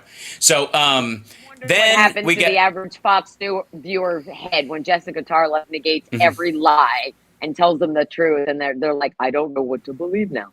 So look, there's father embracing his son. Gus, isn't that nice? You don't see the Trumps doing that ever. Crazy. No, you don't. No, the Trumps don't love each other. They don't love each other. That's obvious. And if you're bagging on Gus Walls, fuck you. If you have a problem with Gus Walls, get off of social media and get into deep, deep therapy, because you have parental issues beyond anything that I could possibly help you heal with. Yeah. So just, the reaction to that, and when we were on the floor, we weren't even aware that was happening until we picked up. And I didn't know that was going on until I looked at my social media later, because I was too busy living in the moment that it was. And by the way, Hope Walls was also emotional. She also was teary-eyed, but because Gus was more demonstrative, was so happy, they thought oh my gosh, what a beautiful moment. It was. It made me cry more to watch them embracing each other. And Tim Walz speaks so lovingly of his family and how hard and how long he and Gwen waited to have their family. And their story is so beautiful and so inspiring. And if you look at parental love, this is called good touch. MAGA, I know you don't know what it looks like, but this is what it looks like. When Joe Biden embraces his son, Hunter Biden, even though Hunter Biden is fucked up in life, doesn't change his love. So here's a perfect example of what the Democratic Party is. We love you the way you are. You do not have to change who you are to belong in the Democratic Party. We take everybody. It's all love. Love and acceptance and joy. And the Democratic Party is truly a blended family. And that was proven this past week as well, because I will tell you right now, I didn't spend that much time with white people. I really didn't. And neither did you if you were watching at home. Nope. You didn't. You didn't see that many white people on that stage. You saw a lot of people of color for long periods of time. Yeah. Also, which is very unusual to see on American television. So like this is something to embrace. Yeah. And if you're not embracing this loving moment, then fuck you. Okay, moving on to Thursday. There's your lovely floral pants. You wore white. And my pants that had some lotus on it.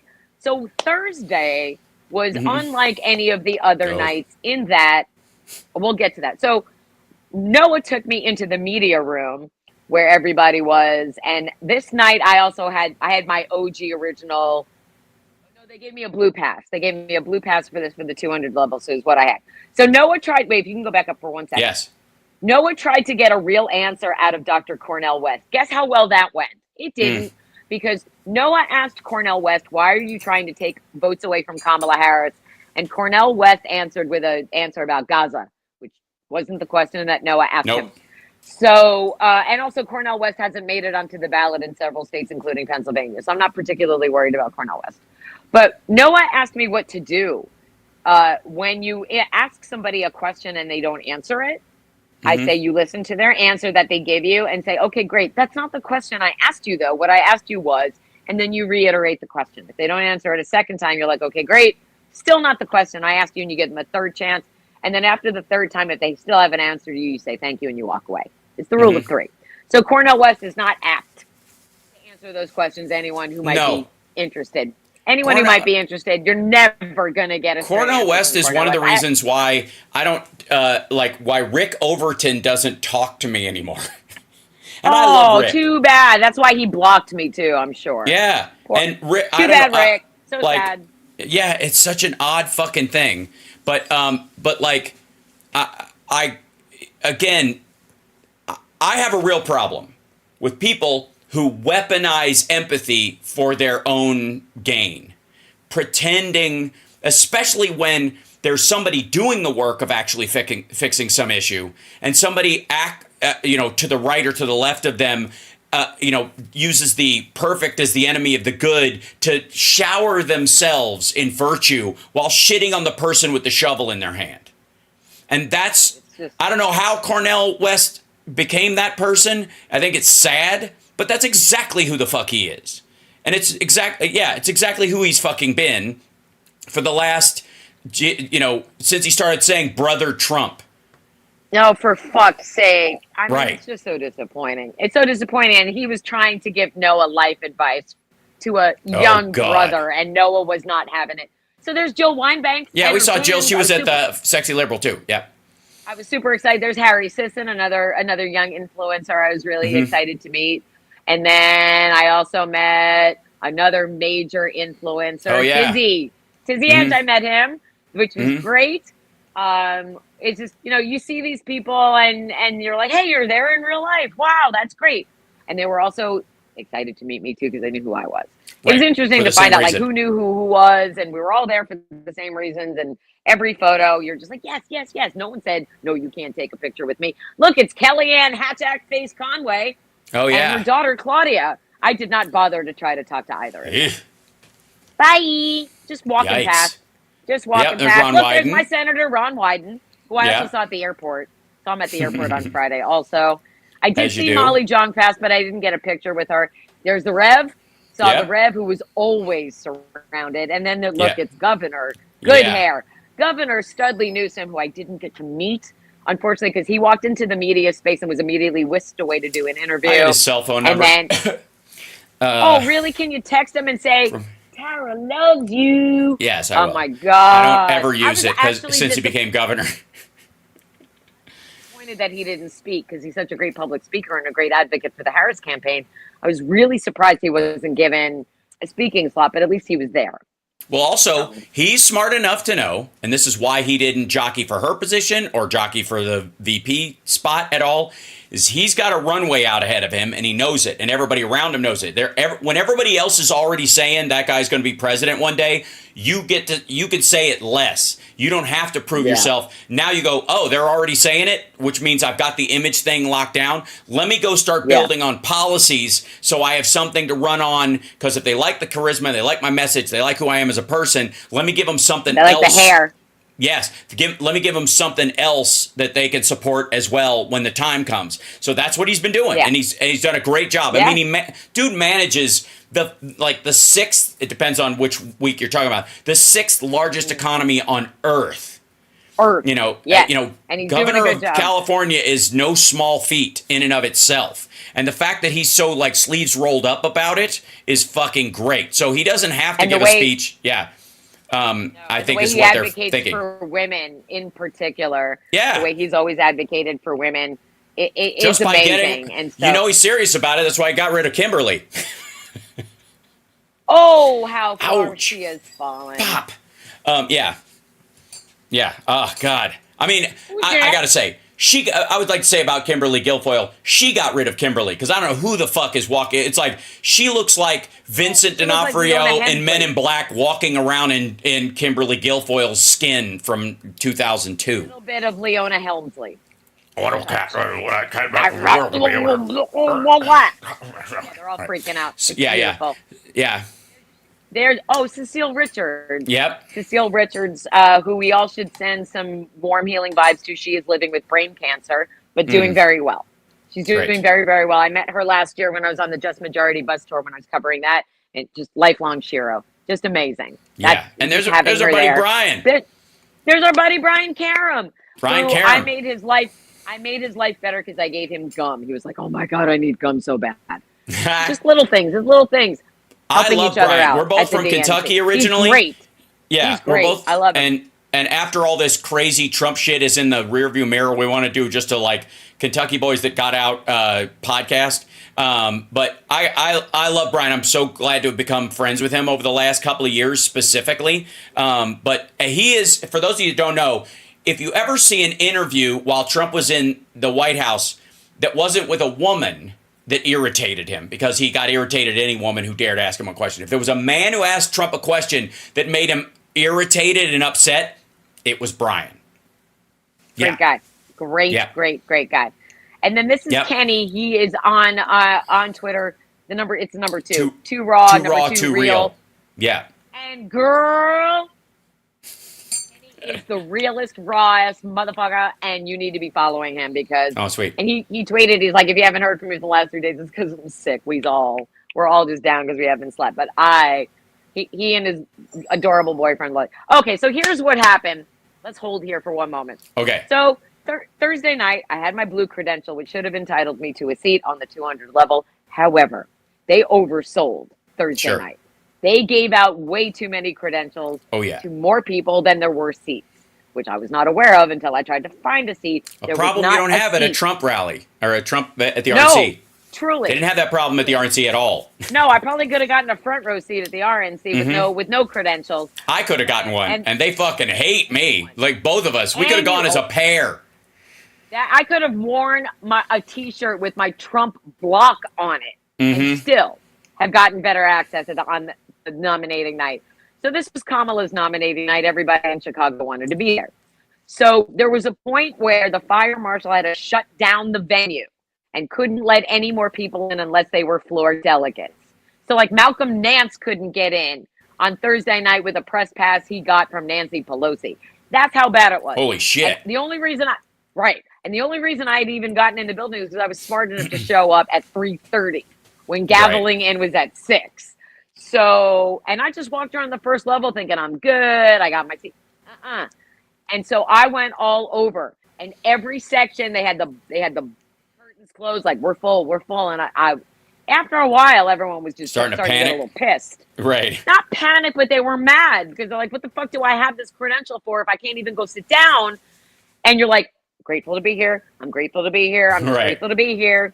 And so I would walk around, and there were people sitting on the floor in like the concourse-y areas, watching it on the screen, something that was happening 8 feet away because they couldn't get a seat inside. And so eventually, like, this is me hunkered down in a tiny space behind a railing where no one could walk, and the Secret Service still made me move. Right. So this happened to me like 4 or 5 times. The rule of 3 was thrown out the window. 4 or 5 times I was told to move. Of course, I moved right away because I was trying to get in trouble with the Secret Service. Finally, I went all the way up to the top. And then there was this asshole white dude who would not move. And he was yelling at other black women who were trying to get a visual. And I was like, you don't even know what this night means. He goes, she's going to be the president for all people. And I'm like, moment, not about you. Anyway, finally, around a lot. Right. Like eventually, like, I would get moments like I would hunker down and get a picture of Elizabeth Warren. And I would hunker down and get a shot of Kerry Washington. Or I would hunker down and got the Dixie Chicks. And then, I get up to the top, and that's what it looked like for a moment, where everyone was in front of me, and I would have to watch it on a screen, and I was like, this is fucking bullshit. I'm short, and I invoked the short girl at a concert rule that got me to the rail at the Foo Fighters concert. So, can I just stand in front of you? And that white man was like, no, you can't, because then I won't see. And I'm like, you are a good 7 inches taller than me. Yeah. So then this beautiful woman, this is Ms. Bernadine, and she is an AKA Sorer from Shreveport, Louisiana. And she heard that white man yelling at me, and she grabbed me by the wrist, and she said, you come sit your tiny booty right here in front of me. She put me on the floor, physically in front of her body. And I turned to thank her, and then she turned my head like this. And she said, watch history. Watch these people. And the next people were Mark Kelly and Gabby Giffords. And so from that moment on, I sat with Miss Bernadine and some other AKA sorors.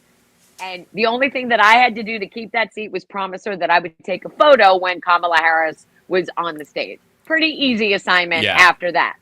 So that's what we did. We sat there together. We met the moment together. We watched Pink together. We talked about how it's going to take every single one of us working every single day to get her elected. And it was just, after that, it was all about waiting for Kamala to come out. Really what it was.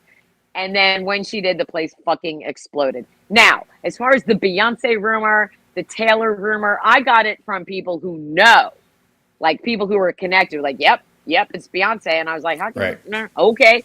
And then once Kamala took the stage, I'm like, I think there's going to be a Beyonce. And I know that we never really needed Beyonce. So I'm thinking, and by the way, that rumor started in the media. That did not start with the DNC. Nobody from the DNC was like, oh, right. It was all about the media thinking, if she's going to endorse her, then why won't she show up? And then also Taylor Swift flew home from Europe, so maybe she'll show up. Nobody from the official planning committee or anything ever said it. There wasn't even a gap in the program for it. There wasn't nothing. There was nothing. And so it made me think that they just let that rumor fly so that more people would watch on TV and end up watching Kamala's speech. And baby, it worked because she had like a 22% higher rating than Trump did. And just overall, the DNC's ratings blew the RNC's ratings out of the water. If you want to float a rumor that Beyonce is going to show up and that's the only reason you watched her speech, I hope you took more away from it than, Beyonce didn't show up. And a lot of people tweeted, the special guest was the friends we made along the way. 100% true, because I came home with phone numbers and emails and photos and memories that will never be replicated. And the energy in that room when she said she accepted was worth 100 Beyonce concerts. Right. That's what it felt like. And so, of course, I got Miss Bernadine on camera. And then at the end of the night, when we were done, and we were all finished crying, and look, the radiance. That's and then she ended up in Vogue magazine.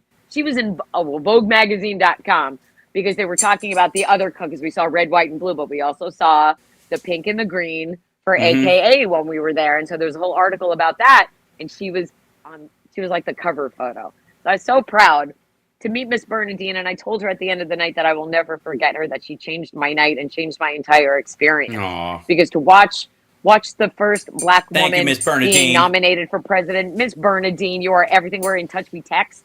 I sent her a bunch of pictures. We're going to stay in touch. And the last thing that she did before we parted company was she took both of my hands in hers. And she looked deeply into my eyes. And she said, now, you need to email your friend. And she met Jamie Harrison, the DNC chair, who I didn't even get to meet the whole week I was there because that man's so busy. She said, you get in touch with your friend and you tell him to put you to work. I want to know that you are working on this campaign. I said, yes, ma'am. And I messaged him before I left the United Center. And so I'm still hoping that Jamie Harrison will find a way to officially put me to work. Because I have never been more called, felt more proud to be a Democrat than I was this week. And I don't care if it sounds Pollyanna, and I don't care if it sounds up with people or whatever.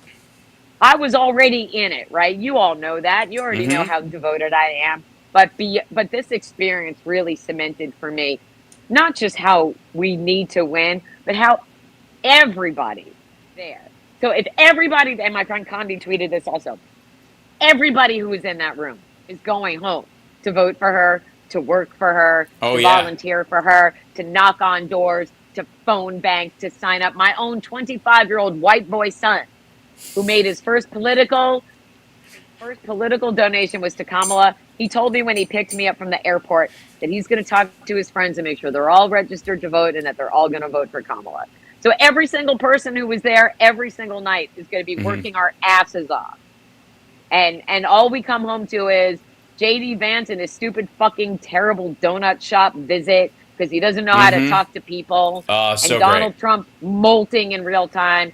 And RFK Jr. and his whale carcass. Have you heard that story yet? Oh, yeah. For those that don't know, his daughter told a story about the fact that there was a dead whale that had washed up on the beach. And so he threw the kids in the car, drove down to it with a chainsaw, went out in the water, cut its head off, attached it to the top of the truck, put bags on his kids' heads with holes in them so they could see out of them because there was whale goo coming in the windows because he rope tied it through the windows on the top of the vehicle so he could bring the skull back to the house for something. What? We don't know. To make soup? It's so fucking odd. To fuck it on the regular? Right. Yeah. I mean, so now how many dead animal carcasses is there? You got a dead dog. Weekend like skull fucking a whale carcass, right? And a dead whale. Yeah. And usually it's children as an indicator of growing up to be a serial killer, playing with dead things or creating. There's a lot of wait what's in the thing. You guys don't know that story? I'm surprised because it's starting to make the rounds again. It's a few years old, but it's starting to make the rounds again because his daughter or his niece, I guess, is dating Ben Affleck maybe, and so keep up. I just can't keep up. But what I do know is that RFK Jr. is fucking insane. Cheryl Hines blocked me on Twitter a little while ago because I told her that her husband was fucking insane. It's not even just insanity. There's something mentally wrong with him. Yeah. Okay? He's got a cruel streak, which is why he's fine with Trump. Right. And it's not really much of a leap to say, well, if you're collecting animal carcasses, do you have some human remains somewhere on your property? Okay. I don't know. Let's go with his response to, did you sexually assault the babysitter that was watching your kids? And his response was, I never said I was an angel. And I can't tell you that there won't be more stories like this. So that wasn't the only. That is not how you answer that if you did not sexually assault someone.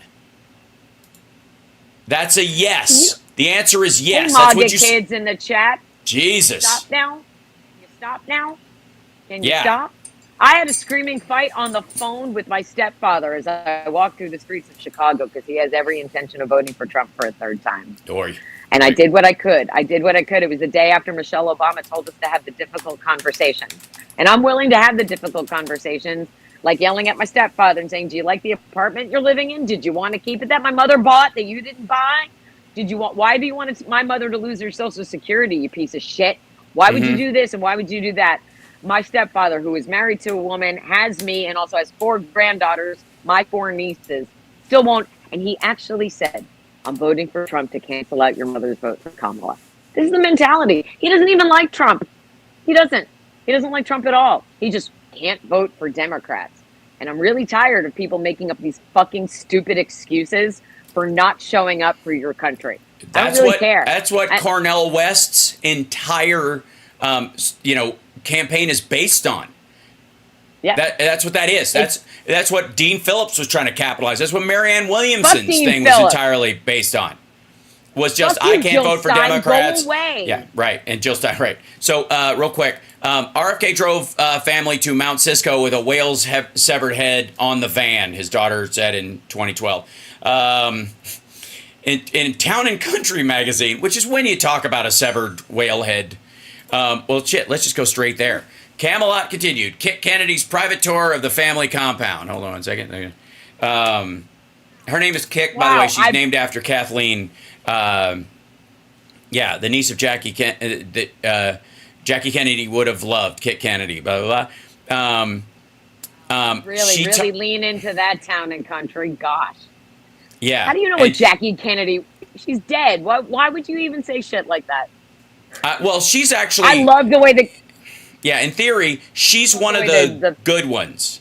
Like she's one of the ones that. Well, yeah, all the Kennedys are the good ones except for RFK Jr. Right. Teddy, so she says, but at least Teddy, Yeah. So she goes, according to the interview, he heard of a whale beaching, used a chainsaw to remove the dead mammal's head, which he then attached to the family minivan with a bungee cord, and he and his family then made the hours-long trip back to Mount Kisco, where they lived at the time.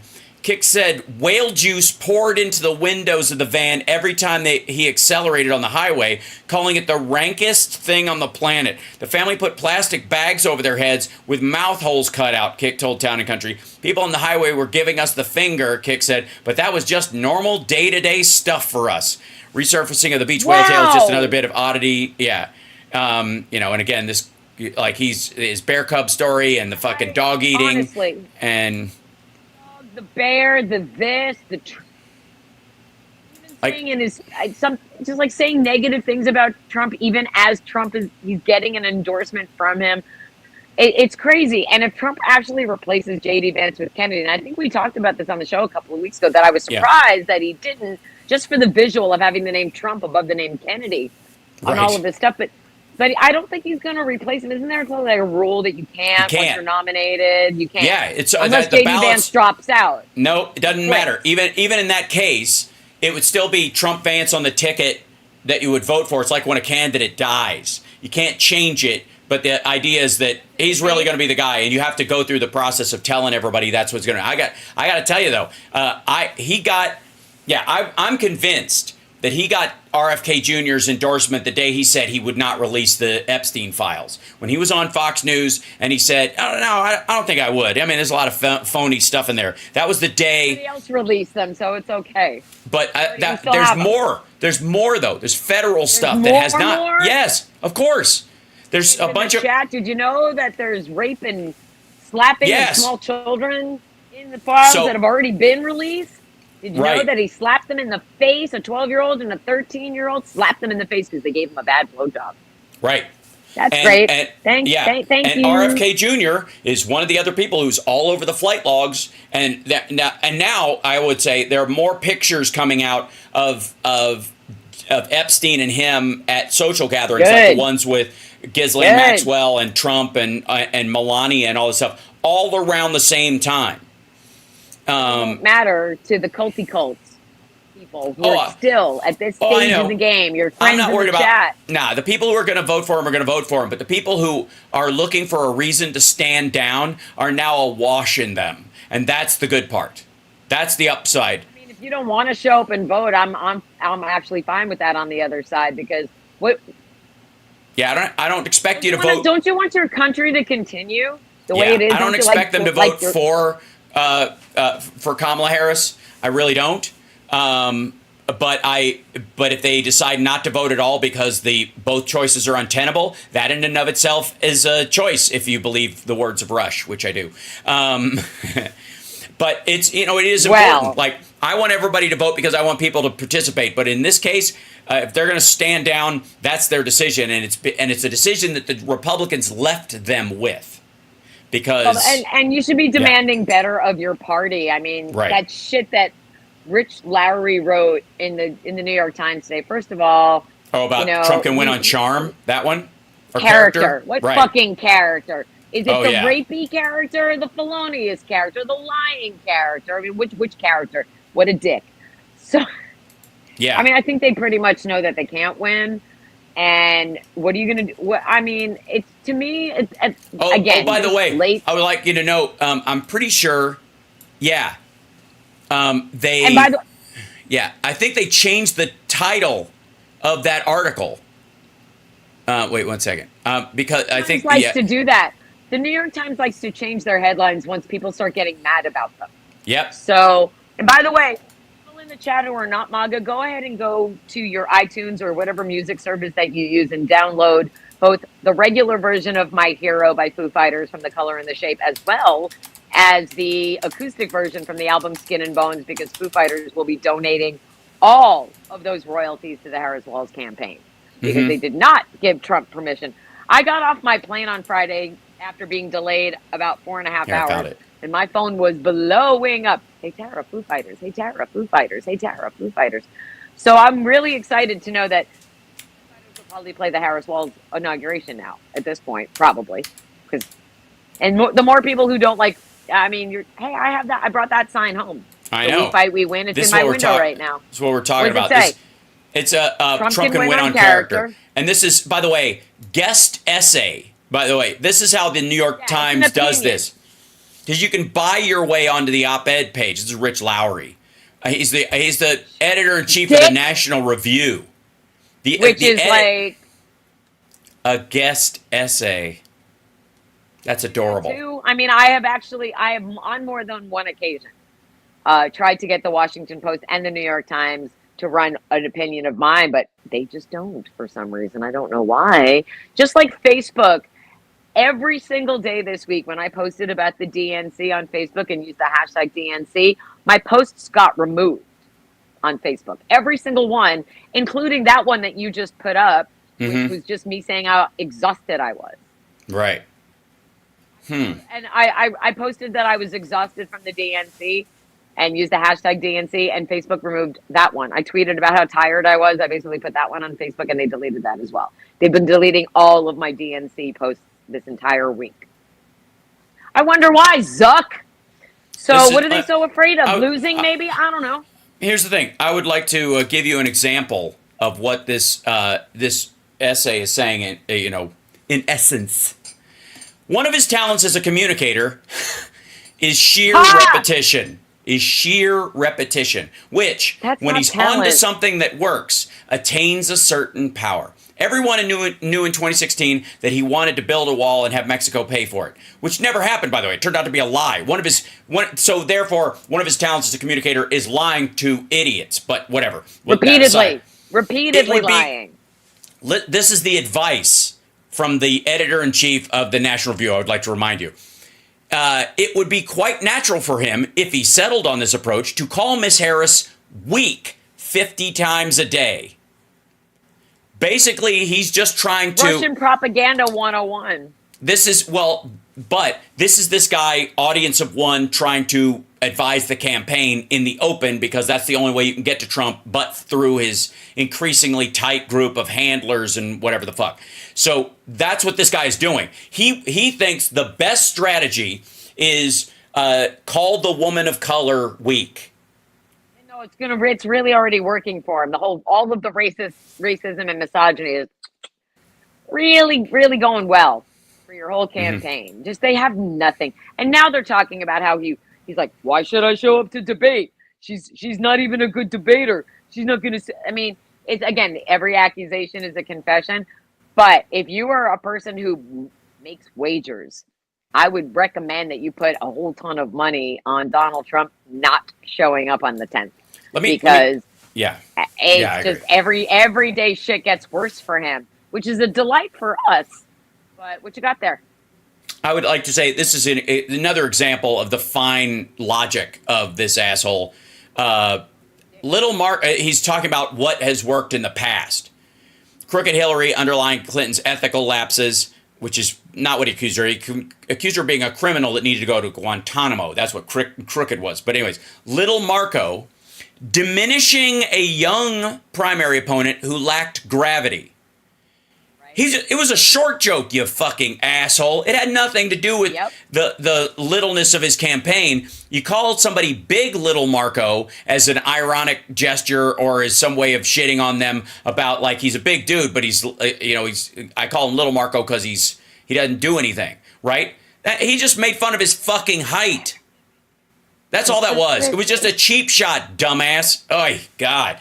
This fucking dude. It's unreal. Again, keep twisting yourself into conspiracy pretzels to avoid all of the truth about Donald Trump, but you'll believe any lie about Democrats.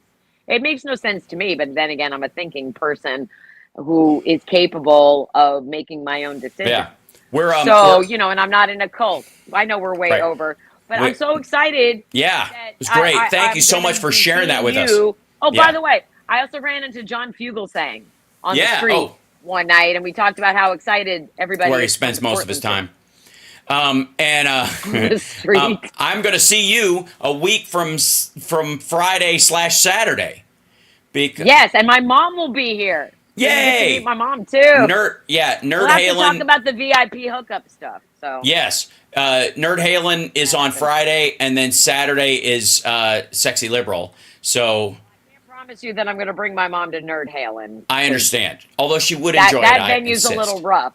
Okay, gotcha. A little rough, but the night before Nerd Halen, I'm taking her to see Patton Oswalt. Patton Oswalt's coming to town. Oh, too. Good. All right. It's gonna be a big weekend. It's gonna be a big weekend with lots of laughs and fun. And the night before that, I will be in Seattle at the Crocodile with Nerd Halen. I'm doing. That's a big show weekend. Whew. It's a really big shoe. Really all right, everybody, buy my book. Thank you. Yeah, TaraDublinRocks.com. Since publicated. So publication is almost at the year publication date. Yay! And I would like to hit 1,000 copies sold if I can by September 8th. Let's do it. Let's make that happen. And I'll see you guys next week, and hopefully I'll be a lot more awake and a lot less punk-ass feeling. And then I slept for 30 hours yesterday. 30. I slept for 30 hours. That's smart. Yes, heal up. Oh my God. Be healthy and safe. And then we might do a special program on, on Saturday when I do my radio show or something, depending on where I do it from. If I do it from the hotel or whatever, if you want to come down and be a sit-in guest on the show, I do have a spare microphone. See what happens. Yeah, we'll see what it works. I know you got your mom. My mom will be here, but we'll see what we do. Yep, love it. All right, okay. You guys, all right. Take care Peace. of yourselves. See you later. Thank you. There she goes, ladies and gentlemen. Tara Dublin does indeed rock, as do you. Thank you guys for the support. Thank you, Colleen, for the super chat. Greatly appreciate it. Thank you, Jennifer, for the super chat as well. Love Tara and Hal. Thanks for sharing the experience, Tara. Yes, agreed. Because I love Tara and I'm jealous of the DNC visit. Yes, I am too. Shit. I couldn't stick around because I had the jam on Tuesday night. And then I had to be in Gatlinburg, Tennessee this weekend, which was a lot of fun, by the way. And for those of you who don't know, saw a bear like 8 feet away. Like there. Like walked out of a store. I needed some water and stuff, and I go just because there's no provisions in the room and they didn't have anything in the hotel, so I'm just picking some stuff up. We did have a fridge, so I'm like, okay, I'll just gather my shit. And walking back from the venue area late, and I walk out of the store, and it was just right fucking there. It was just like 8 to 10 feet away from me. And I literally looked up and I was like, oh, shit, hey. And I just kind of backed up into the store, into the doorway, and just let it keep going. And then I got my phone out and I was like waiting to take a picture. But he was loping along. He was kind of going slowly. So it was a black bear. It was a big fucker. It was like 400 pounds. It's apparently it's one of the ones that everybody sees because it wanders around and it pretty much just goes through the trash and whatever. But Jesus, it was a very big, like if it stood up, thinking like this business for me, like it was a serious animal. And so it was one of those moments where it like as a primal response to it, you like walk out and you're like, oh, hey, all right, okay. Just going to pretend to be a bird or something this thing doesn't eat and just walk along and try to fit in. Maybe it'll just look for somebody weaker, and then you start looking around for shit you could hold up over your head, once it comes at you. So, like grab some like T-shirts that are for sale and just start waving them over your head to look like flags to make yourself look like a giant bird. Like your brain goes so many places as soon as you see it. You're like, how would I save myself in this terrible situation? And your brain like automatically becomes adrenalized and caffeinated in 1 second. Yeah. Did I warn the bear? I yelled at it. I am not voting for RFK Jr. And it seemed to leave me alone. That said, I will see you guys this afternoon for a regular show. Like, subscribe, share the show. We have an increasingly growing crowd in the morning show, and I got to tell you, it is so beautiful and heartwarming to see. It rivals and is growing close to what we get on the afternoon show, which is just, it's extraordinary to me. So I want to thank you guys for the greatest gift you can ever give someone, and that is your time and attention. It means a lot, and it's never, ever lost on me. I want you to know that. So much love. I will see you this afternoon. Take care of yourselves and take care of somebody else. And look, bears are one thing, but just keep an eye out for the kidney, okay? Because...